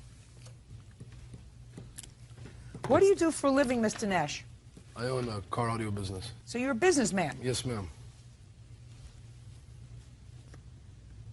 Did you sign this? Yes. Good. Did you present him with a bill? Yes, we did. The next morning, what was the bill? the bill was $2,297. Okay. So, Mr. Nash, you are a businessman. You signed this contract. The contract says, no guest list, walk in. Christina will take a head count and give it to Audie. Who's Audie? Audie is the bar manager. You said the price per bottle is $100 and up, depending upon selection. Private cocktail waitress was $100. You said number of guests 20 to 30, but you agreed that she would do the head count at the door. We both came up at the same number at the club. No, what I'm I was telling- with her when she was doing the head count. And what was the number you came up with? 30. And she was letting people in, and I tell her that these people aren't with us. I actually had to bring the people back and have them pay them cash. And she still counted them afterwards, after the couple days that went by. You could have modified this contract and said, Christina, and what's your first name? Tim. Tim will do a head count at the door. That's not what you said. You said Christina, that's her, will do a head count at the door. You said you were going to pay the bar tab. Okay. So? But did you see the rest of it that says that it'll have a mid-VIP section blocked off as well? The We didn't follow entire through on that. mid-VIP And that's, section That's what brought the bar tab up to some outrageous amount that he's asking for. Well, tell me why, sir. Because it's supposed to be sectioned off as per the contract. People are coming in and out as they please, drinking our drinks, ordering on our tab, bottles that we don't even drink, alcohol that we don't even drink. So it's coming to our table that we're ended up getting asked to pay. So that's not our thing. He should have had it blocked off and should have checked people walking in and out. Well, when you say blocked off, how is it separated? How are your It's a 30 to midsection. 40 people separated? Because it's a separate section from the rest of the club. Okay. It's supposed to be sectioned off on the sides, which it wasn't. Well, what did you expect them to do? Maybe stand somebody there at the door, maybe chain it off. Just as it says, blocked off, it's not blocked off. How did you block it off? They were offered private security at $100 per person, and they refused. Being that it was a bachelor party, I ended up putting a security person on either end, which they tipped $100 to each security person to go out to the dance floor and bring girls to their private party. Oh, were you there? Did you see that? Yes, I Just was. a second. I'm in that club every weekend, and I was standing right there. That's cute. And Tim actually complained to me about one of the girls dancing with one of my security guys at the entrance of their blocked off area. Did you actually observe women from the dance floor being escorted to the midsection VIP area? Al, which I think is Tim's cousin, was actually asked to get back in the bar from my security because he was out front bringing people in from the outside, from the line, inside, which we didn't charge. I mean, after 40 people, we stopped charging them, but it got ridiculous that they were inviting so many people in from the outside. And Men or women? women. Who's Al? He's my cousin. Al the procurer? No. Al Nesh. You see? I Good. just like you, that's I'm all. interesting, right? I'm interesting. You are. When you say there were 30 to 40 guests, Mr. Nash, listen Yes. to me very carefully, sir. I'm The listening. 30 to 40 guests that were yours, were they all guys? No. How many women? Maybe 6, 7 girls. Ooh, yeah, right. You want to know something, sir? Yes, ma'am. I never remember. I have sons, I have son-in-laws. They never invite women to their bachelor party. But can I give you... They end up there, Hey. but they don't come as invited guests.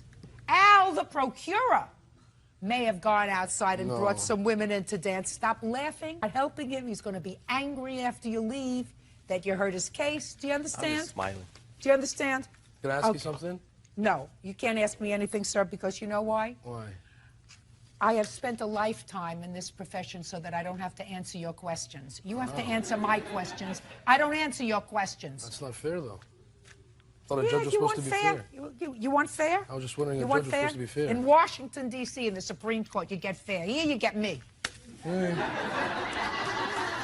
Now, Mr. Nash, listen to me very carefully, sir. If you said to me, listen, there were other people that were left in the VIP section that were not part of our party, and they got some drinks, and you were reasonable with the club. Oh, I And was. reasonable with the club and said, listen, let's come up with a figure that I can live with.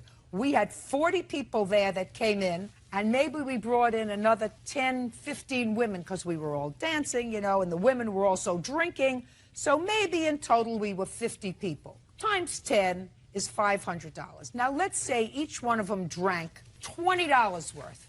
That's an easy, right? You can drink $20 worth in 2 hours. You drank the water. I drank cranberry juice. You drank, well, cranberry juice, very good for you. Very good for you.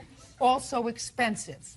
At a club, sometimes you can pay the same thing for a cranberry juice as you can for a beer. Especially at this club where they rip you off. Then you shouldn't have gone there. That's not his I wish problem. I did. Find someplace else to go. But I would say that minimally, at a bachelor party that arrives at 11:30 and leaves 2 hours later, that everybody has one drink an hour at $10 a drink. That's $20 a person. $20 times 50 people, $1,000 plus $500 entrance fee. That's $1,500. Now, if you had said to him, listen, Mr. Garl, we didn't have a good time. Somebody came in, took a knife, we had to leave, whatever the problem was, I'm prepared to give you $1,500. However, they put a $900 tab on your bill, and you just told me that you're contesting that, that you don't owe them anything. That's unreasonable, Mr. Nash. No, it's not. How much did they offer you to resolve this? They wanted to take $650 off of the bar tab because they said that they didn't drink tequila, they didn't like tequila. What was the whole tab that you have? The whole tab of theirs is $22.97. And they just wanted, uncross your arms. No. And they just wanted to take off $600? And $50. So they wanted to give you $1,700. Yeah. And what did you say to them? I said this wasn't Mexico, it's not negotiable. What does Mexico have to do with it? Why are you so racist Well, about that? I'm not racist about What's it, wrong but with this guy? I actually had a conversation about them putting a car stereo in a car and then somebody saying they would obviously either remove it, but this is a situation where we can't. But if I put something in someone's car that didn't ask for it, right? Just like as he put drinks on my tab that I didn't ask for, I'm going to take it out and I'm going to apologize to the customer for doing that. The problem is, sir, when you make a party, how many bachelor parties have you made? Have I made? Yeah. That was my first one. Okay. Well, then maybe you need a little bit of an education. When you make any kind of a party, a function, and you have what they call an open bar, they're going to give you a bill at the end of the evening. I'm familiar with that. It's sort of understood that if you have an open bar, that you're going to have to trust the establishment or don't make the party. What? Just want to say something, you're not going to get mad. I don't guarantee you I'm not going to get mad. All right. I'm here because I get mad. What? In an open bar and ordering when you're at the club, is I did the ordering myself, so I know what I ordered. You didn't order for all these people, especially for the All these people procurers are people that we're hanging out with all the time. No, listen to me. But I know Listen who to I'm me. hanging out Cousin procurer went out and brought in girls But that's to not dance. true. That's you just taking his word. I am taking his word. You want to know why? Tell I'm me. taking his word, sir, because it's a bachelor party. But it's not a That's bachelor. what they do. You wanted to have a Tupperware party, you should have stayed home. I know. You owe $2,200. Pay the bill and don't make any more parties. You don't know how to do it. That's 24-year-old Thomas Matthews is suing his ex-fiancée, 29-year-old Janice Hadsall, for the return of the engagement ring. Janice claims she sold the ring to pay bills. Mr. Matthews, according to your complaint, you and the defendant became engaged. Yes, You ma'am. bought her a ring. You were supposed to move into a new townhouse. Yes.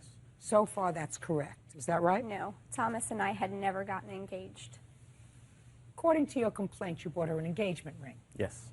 And you wanted to move into a townhouse. In order to do that, you had to break your lease. You paid the bills to do that, to break the lease. Yes. So that you could move into this new townhouse together. Yes. After you paid those bills, you found out that Miss Hadsall was sort of friendly with her ex-husband again. Are you now living in the townhouse, sir? Yes. And is living in the townhouse with the ex-husband, which was facilitated through your paying the bills to get her out of her old lease. Correct. That's So not you true. want two things. You want the engagement ring back, and you want the bills that you paid. Yes. Let's talk about the ring first. Okay. You have it? No, I don't. Where is it? Well, when Thomas and I was supposed to move in the townhome, he agreed to help me with the bills and the utilities and stuff like that. When he and I had split up or broken up, that I had to sell not only that ring, but some other items that I had for I don't believe my you. bills. I think you're a liar. I think you just didn't bring it because you didn't want to give it to me. That's what I think. How much was the ring?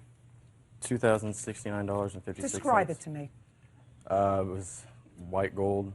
I believe it was 1.5 carats. You have the Bill for it? Yes. Engagement ring. And Kay Jewelers doesn't lie. Talk and talk fast. We had started dating. We moved into an apartment together. We didn't like the apartment that we had gotten. He and I had some problems. We decided that after we were going to move out of the apartment together, that we went ahead and split up, and he moved out immediately into his parents' home. We had talked about, before we moved into the townhome, possibly getting back together. The day after we got back together, he told me to meet him at the apartment, that he had a gift for me. When he showed up at my place, he gave me the ring. And I told him, you do understand that we just got back together, that we're not getting engaged? He said, that's fine. He had asked me, when do you think would be a good time to get engaged? And I told him, not even for a year from now. You're And not he a said that nice was person. fine. You're not a nice person. You said it or not.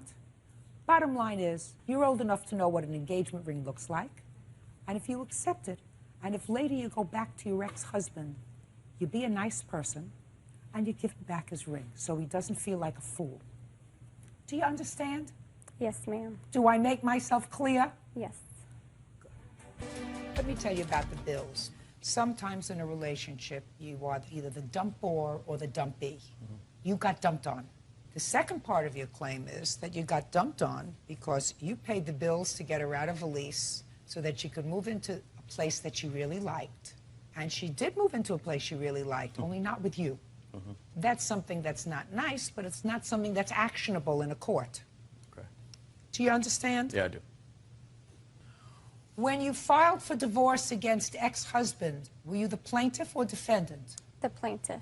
And what did you allege in the action for divorce? Don't say You remember. What were the grounds for divorce? He had an alcohol problem. So he was abusive? Not physically abusive, mentally abusive. He was abusive, right? Yes. Because when you have an alcohol problem, you're not only abusive to you, you're abusive to your children, right? Not technically. Oh, not technically. No. No. How do you think I'm so smart? You think he doesn't have an alcohol problem now? No. You don't think that? No, I don't. And you brought him back into the lives of your children. Yes, I did. That makes you doubly stupid. But that's your prerogative. Meanwhile, you owe him $2,070 for the engagement ring since it's not here. That's all. Step out. Stephanie Young says former live-in boyfriend Raymond LaChance owes for rent on their shared apartment. Raymond is countersuing for half of 1 year's living expenses. I usually don't like to prejudge things, Mr. LaChance, but I think that you're not a very honorable person. According to the complaint that I read, sir, you and the plaintiff were involved in a relationship. You thought it was going to be a solid one. You signed a lease on an apartment, correct? Correct. And after 3 weeks, the thing didn't work out. Correct. And you agreed that she would leave, and you would stay in the apartment. I was staying in the apartment, yes. And when you were staying in the apartment, according to the plaintiff, you were staying with someone whose name was? Jacob Cannon. You were staying with someone whose name was Jacob. And when she left, according to her, Jacob was paying her half of the rent so that you weren't out any additional money. Then, according to the plaintiff, you told her you were moving out of the apartment. So far correct? Yes, ma'am. And she didn't want to ruin her credit, so she paid the rent, right? Yes, ma'am. When she goes to the apartment to get something, she sees all your stuff there because you had moved back in. But you let her pay the rest of the rent, believing that he was out of the apartment. Yes, ma'am. Your excuse is that you were forced to pay the rent yourself for 7 months because of her, and therefore you decided that she should pay the rest of the rent. Her name's on that lease. She's just as liable as I am. Mr. LaChance, in what month did you sign the lease? We signed that in May of 2006. And she left in May of 2006. She left June 2nd, 2006. 6/2. Did she pay May's rent? Actually, I paid it. You mean you paid it alone? I paid it alone, yes. Why is that? I had recently come into some money at about the end of April playing online poker. It's what we used to move out here. It covered all our moving trucks. So you paid the May rent? Correct. Okay. Now, when did Jacob move in? Jacob was with us from the beginning. And how much was the rent in the apartment? $569 a month. And how much was Jacob paying? He was not paying for any of the rent. And how long did you let him stay? He stayed until November. So you're telling me you did not try to find another roommate between June and November because you were letting Jacob stay there rent-free? Correct. Now I'm going to respond to your statement. Okay. The reason you had to pay the rent is because your behind was sleeping in the apartment. Hers was not. And you had a roommate who should have been paying half the rent. From July till November, he was never home. It was predominantly a storage space for his stuff. I helped him out every now and then. He was Then it's your never, responsibility, sir, to find another roommate. I was unable to find another roommate. Show me what efforts you made to find another roommate. I had friends at work. Now tried let's to go make a little some further, Mr. LaChance. I don't when have did you? anybody I'm in speaking to you. When did you call Miss Young and tell her that you were moving out of the apartment? I was finally able to get a hold of her. It would have been end of November. And you told her you were moving out in December? Yes, ma'am. And had you paid November's rent? At that point, It's not an answer, sir. Did you pay November's rent? November was paid, yes. And you moved out in December? Yes, ma'am. And you paid December's rent? Yes, ma'am. It was actually a lot more. Okay.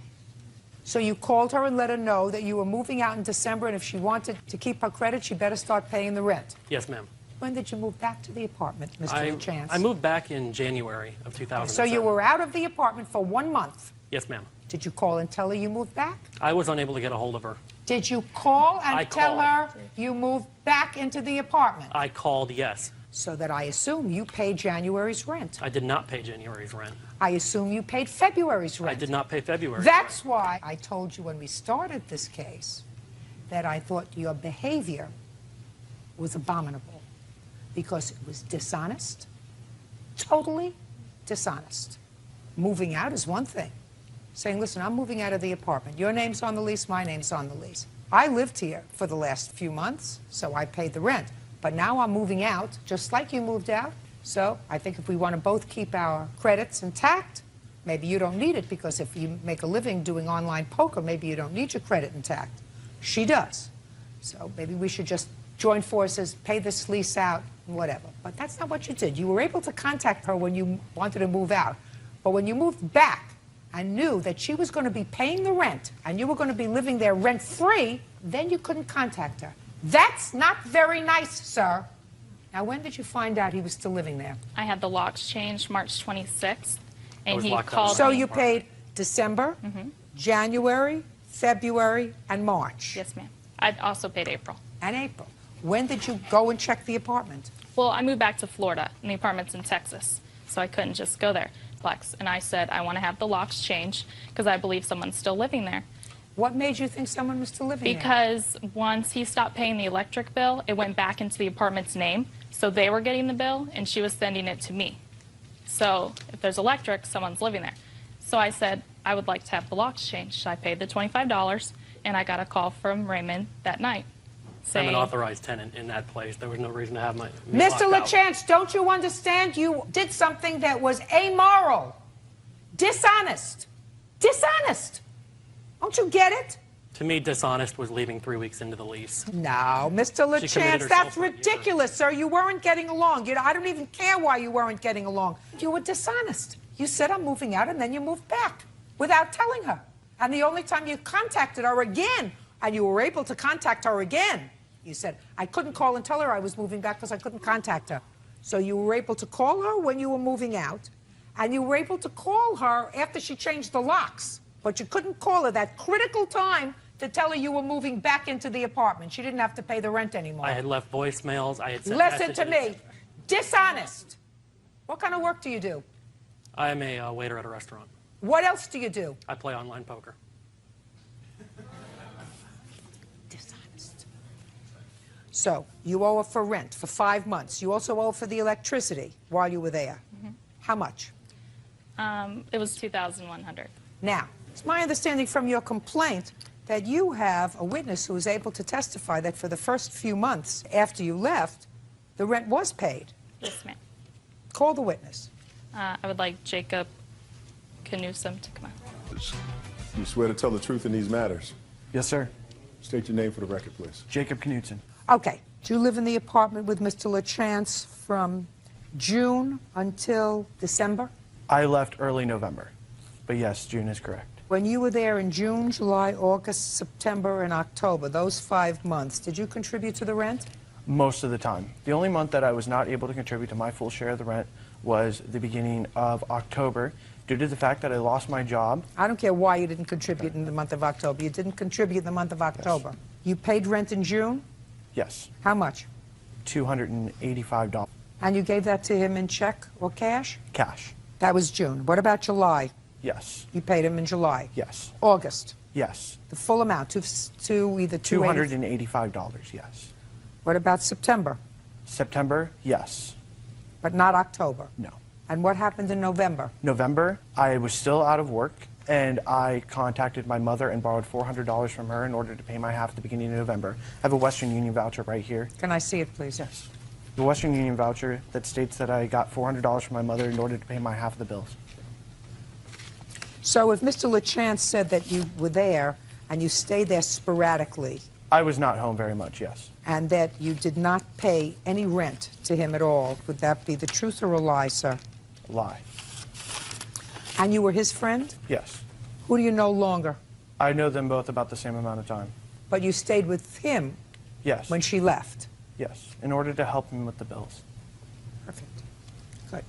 Anything else you want to say to me? Anybody? Perfect. You owe her $2,100, Mr. LaChance, because you're a dishonest person. Because you're a dishonest person, I'm dismissing your counterclaim for half of the expenses for the time that it is clear that you had help with the rent, because that's what your counterclaim was mainly about. You will always come into contact with people, Mr. LaChance, in this life that are smarter than you are. Do you understand? Yes, ma'am. Goodbye. 26-year-old Noah Riskin is suing his ex-girlfriend, 22-year-old Lindsay Robinson, for her share of a backpacking trip through Europe. Lindsay claims the trip was a gift. Mr. Riskin, Miss Robinson used to be your girlfriend. Correct. And it is your claim that you took a backpacking trip to Europe. Yes. And you advanced some money for Miss Robinson, who was supposed to pay you back. Correct. Miss Robinson says the trip was a treat, your treat, and there was never any discussion about paying you back for the trip. And she is counterclaiming, she alleges you have some property of hers, a baby book, and she wants some punitive damages because she says you are stalking her. How long were you a couple? For 7 months. From when to when? From mid-June, I believe it was, up until Valentine's Day. And when was the trip? We left on January 20th, returned February 19th. So you were really a couple from June until January, because when I understand from reading your papers that when you took this trip, you each went your own way for a good part of the trip. You traveled independently. It wasn't a romantic getaway for the two of you, right?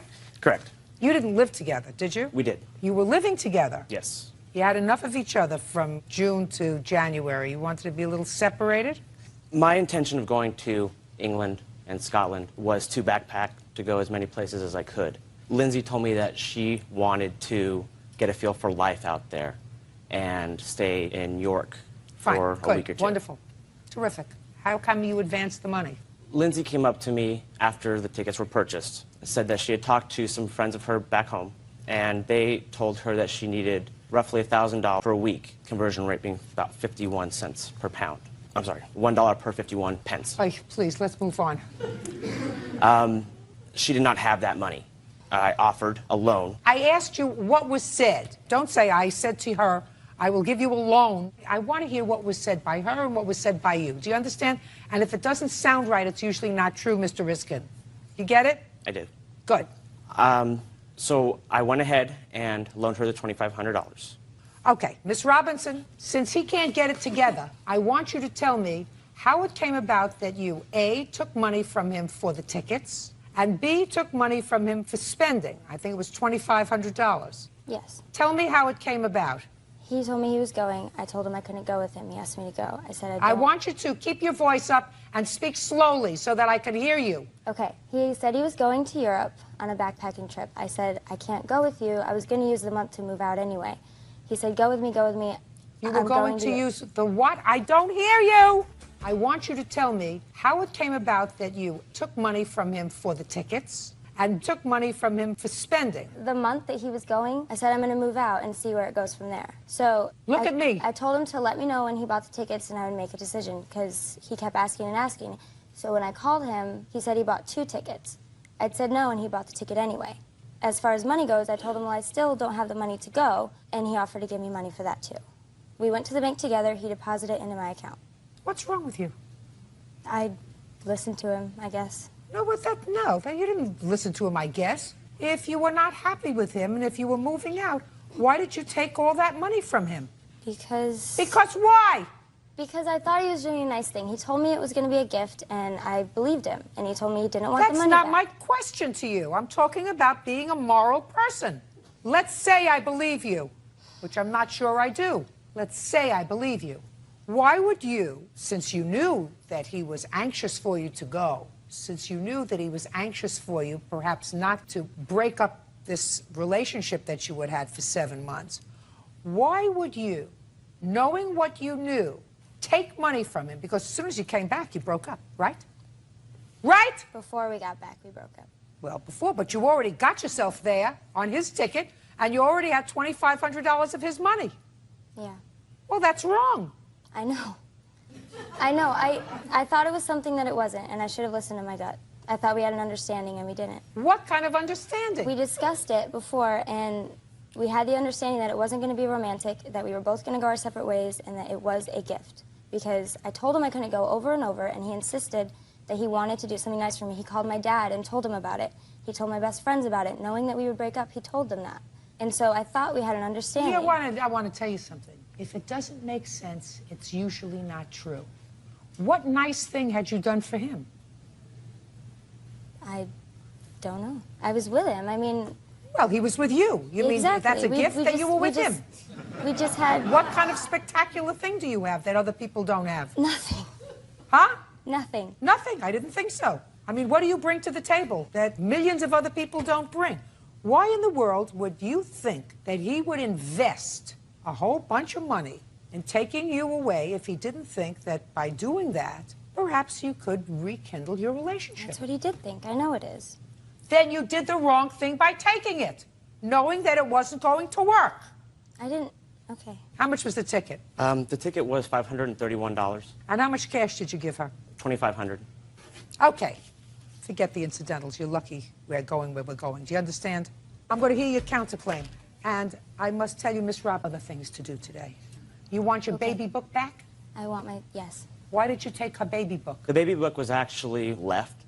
When she had moved out, she left everything that she did not want. A number of magazines, old shoes, etc. that she did not want. She just left them for me to clean up. I found them, and I did notify her that I had these items. She has not made any effort to pick them up for me, to send anyone to pick them up. I still have them. What are they? A baby book and a childhood photo album that I saved from the trash pile. Why did you leave them? That's not true. First of all, I got home and all my stuff was on the porch the same night we got back. He locked me out so that I couldn't get in and took my key. Everything that was on the porch, I took. Everything that wasn't mine, like the magazines, I left there, yeah, because he threw it all on the porch. So on what date? That would be the 19th, the night of the 19th, the night we got back. What else? He basically, after the breakup, I don't know what happened, but he became very different. He would show up at my work at least twice a week. And yes? And what? And just hover around. He would pull friends out of work and tell them about everything that happened between us and... No, get over it. You owe him $3,031. Your counterclaim's dismissed. That's all. 23-year-old Nicole Murray is suing her ex-boyfriend, Sean Simmons, for an unpaid loan, daycare costs, and harassment. Miss Murray, the defendant is your former boyfriend, and quite foolishly on your part, you made 2 children with him. That is probably after you already knew that he had, according to you, a serious gambling problem. It is your claim that he forced you to take out a loan. Yes. That the loan was to be used to pay some bills, that you claim that he gambled the money away. He says he did not. He said it was either lost or stolen. You also claim that he owes you money because he said he would pay for the children's daycare, or at least half of it, and he didn't, and that he has been threatening you. Yes. So you want to be compensated for that, too? Yes. What was the loan for, Mr. Simmons? It was a title loan on her vehicle, 2002 Ford Explorer, for our rent. And when the loan was taken out, the check was cashed. Correct. And who took the money? I did. And what did you do with it? Well, we left from where we got the loan, went back home, and then the next day I went and got a haircut at the local Walmart. I had like $974 on me. Paid for my haircut, went to Arby's, ordered some food, went to pay for my food, realized I didn't have my wallet. So you either lost your wallet or it was stolen. Correct. Where's the police report? There is no police report, Your Honor. I don't believe you. That's your choice, Your Honor. I mean, That's my the truth. choice. That's my right. Because anybody who has a wallet stolen or lost, and that's their rent money, Well, if you'd let me finish, Your Honor. they file a police report. Your Honor, like I said, let me finish. Show me a report I then went back to Walmart. Okay? Yes. I then went back to Walmart, had my wallet. There was no money in my wallet. Show me the report. What report would there be? From Walmart. Your Honor, that night... Shut.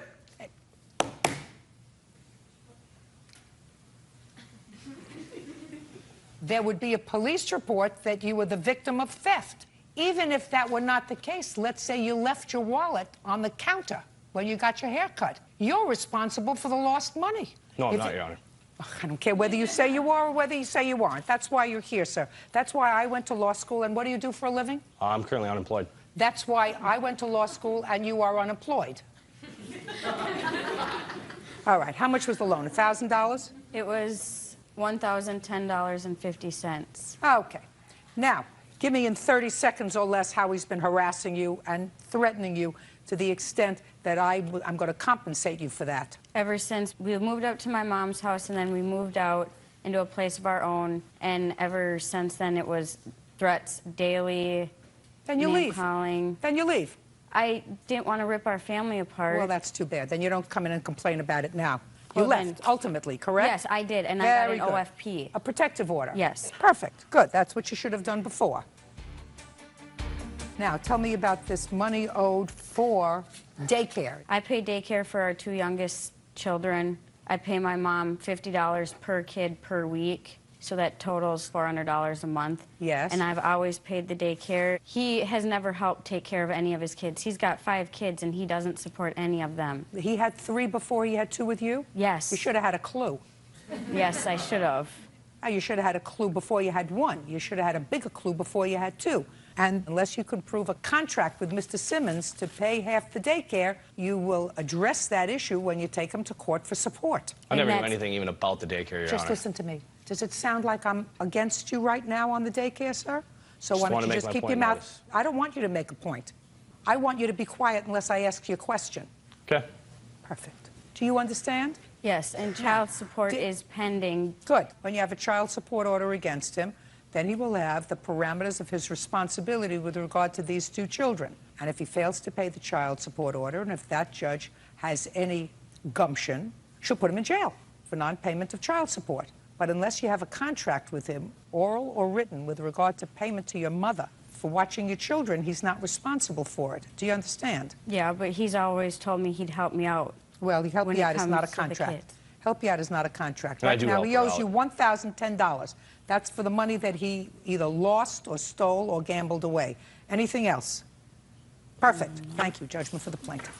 Parties are excused. You may step out. 25-year-old Katrina Purdy is suing her former employers, taxi company owners Jack and Mike Pulowski, for taxi cab rent and lost wages. On the count in the matter of Purdy versus Pulowski. Parties have been sworn in, Judge. You may be seated. Folks, have a seat, please. You own a cab company? Yes. For how long? For 3 years. How many cabs do you have? About 8. You own them? Yes. And I gather what you do is you lease those cabs out on a weekly basis to people who want to drive them. They give you part of the money, and that's how you make your living, and that's how the drivers make their living. Yes. Is that right? Exactly. Okay. How much do you charge per week to lease one of your cabs? It's $400. And how much of what the cab driver earns do you keep? What percentage? I don't keep any percent, just $400 a week and... Flat. And Flat, they can exactly. drive the cab as much as they want. Correct. They can go 24/7 if they want to, as long as they can keep awake. Yes. Is that right? Yep, that's right. And they pay for and you pay for the maintenance, etc., on the cab. Yes. Do you get the same cab each time? Yes, they keep the car, the same car keep all it? the time. Okay. When did Miss Purdy begin to lease her cab from you? That was in July. Give me the exact date, sir. I can't remember exact day. That was... Well, you should have records. Don't you? You have a business. You have records. You have a business. So when, for the first time, did Miss Purdy lease a cab from you? It was about July 15th. Is that the same kind of about 8 cabs? Or was it July 15th? July 15th. Is that correct? Yeah, I have July 22nd, Your Honor. You have July 22nd was the first time that you rented a cab. Yes. Let me see your records to show me July 15th. I didn't bring any records about that. Well, where'd you think you were coming today? To a tea dance? No. July 22nd was the first time you leased the cab? Yes. You gave him $400? Yes, I did. For how many weeks did you lease the cab? I leased it for 3 weeks. Okay. And was July 22nd a Monday? That was a Friday, Your Honor. When did you pay him the $400? Each Friday? Every Friday, yes. Is that correct, sir? Yes, that's correct. And the Friday was for the following week, is that right? Yes. So you were paid $400 on a Friday, and she was supposed to keep it the following week. However, Miss Purdy says that when she paid you the last $400, which is on what date? August 13th, Your Honor. You told her that she couldn't keep the cab. Is that right? No, that's not right. So you let her keep the cab that week? No, because I fired her that day. Well, when you fired her, did you tell her she couldn't keep the cab? Yes. Well, that's what I just said. What are you But saying that no for? $400 wasn't for the following week. Well, that's what you just said. You said the Friday you got paid, and you allowed them to keep the cab for the following week. That $400 was exchanged for her check, which she gave me for a security deposit. Explain that to me, sir. She gave you a check for security yes, deposit. first, Hold when on she a second. started working. She gave you a check for security deposit. Is that right? Yes, Your Honor. And you held on to the check? First, I get the check. I tried to cash it and it was bad check. So I just gave her the check back and I took $400 instead. It was exactly the same amount of $400. See, this is all a question of timing, Miss Purdy. Yes, Your Honor. Do you understand? Yes. What I gather happened is, now it's all coming together, Bird. Trust me, I'm going to explain this to you because I know if you understand that I've made myself clear, and I like to make myself clear. Miss Purdy gave him a total of $1,200. Is that right? Yes, Your Honor. She only had the cab for 2 weeks.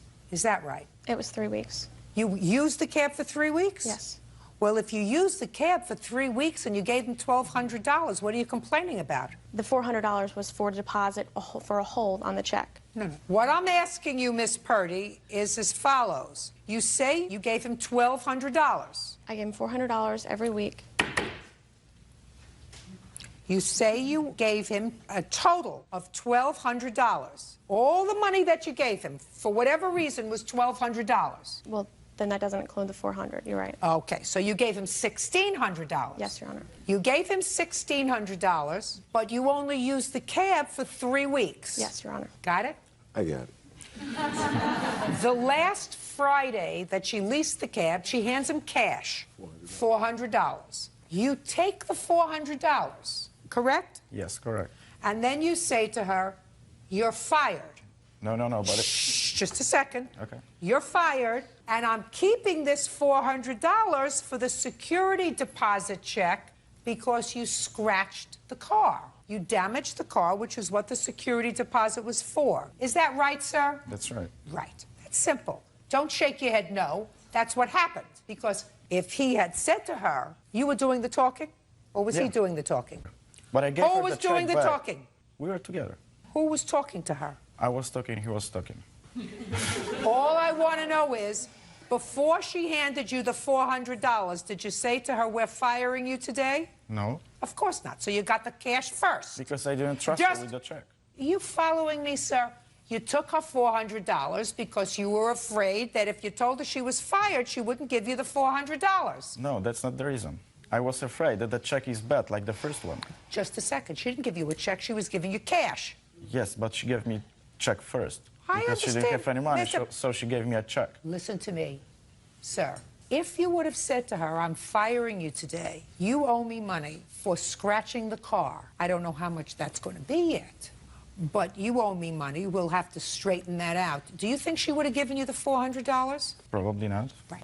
And she was not giving you the $400 for the security deposit. She wasn't. Her intention was giving you the $400 to use the cab for the next week, correct? Yes. Of course. Your intention was to take the $400 to hold it so that in case you had damage to the car, which you claim you had, you would have money to fix it. Correct? But remember about the check. I gave her back $400 in check.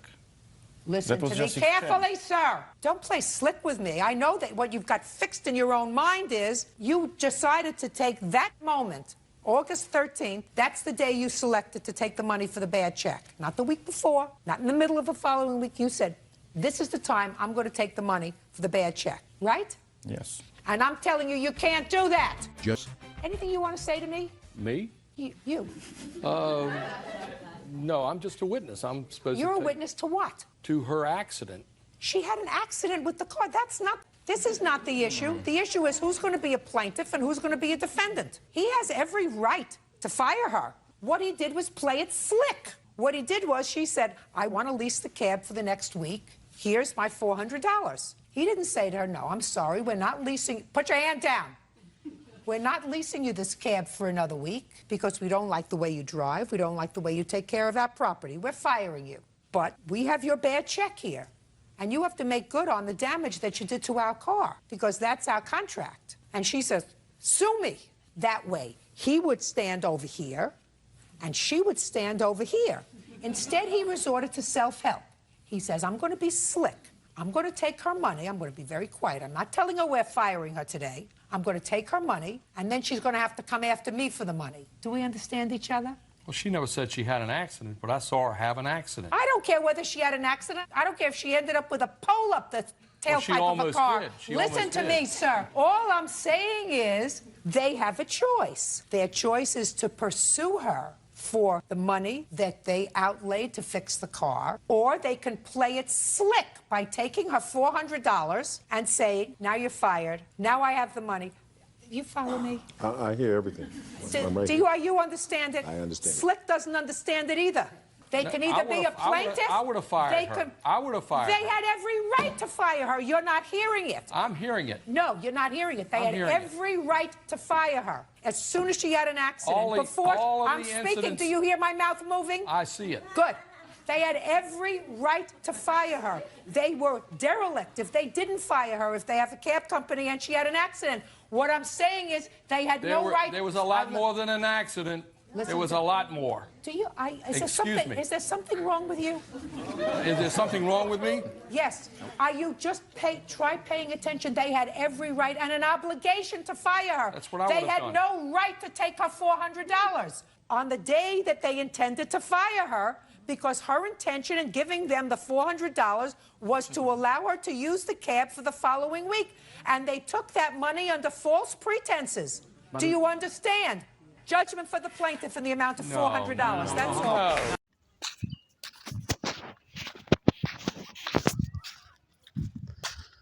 Hello दोस्तों, please channel को subscribe करो और video को like करो।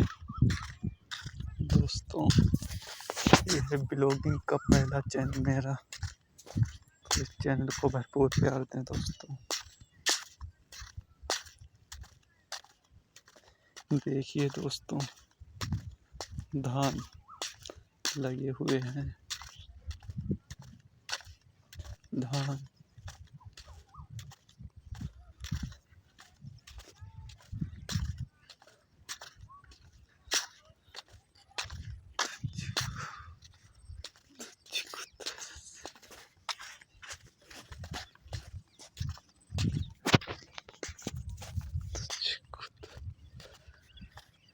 दोस्तों, जैसा कि आप देख सकते हैं, इधर धारों में पानी तक नहीं लग रहा है, धान सूख रहे हैं दोस्तों।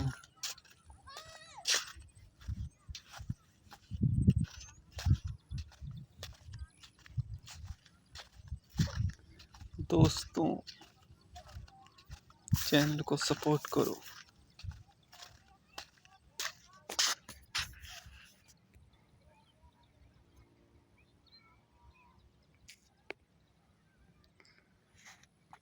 और वीडियो को लाइक करो, जिससे कि मैं और ऐसे अंदाजे ला सकूं। आप देख सकते हैं ये 6 लोग दोस्तों, आप देख सकते हैं ये 6 लोग किसी में मजा कर रहे हैं।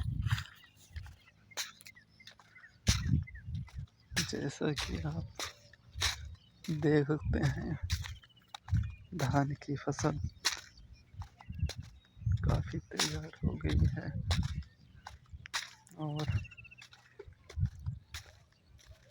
इसके लिए आप सभी को उधर देखो वो औरत तुझी को तरस न आया न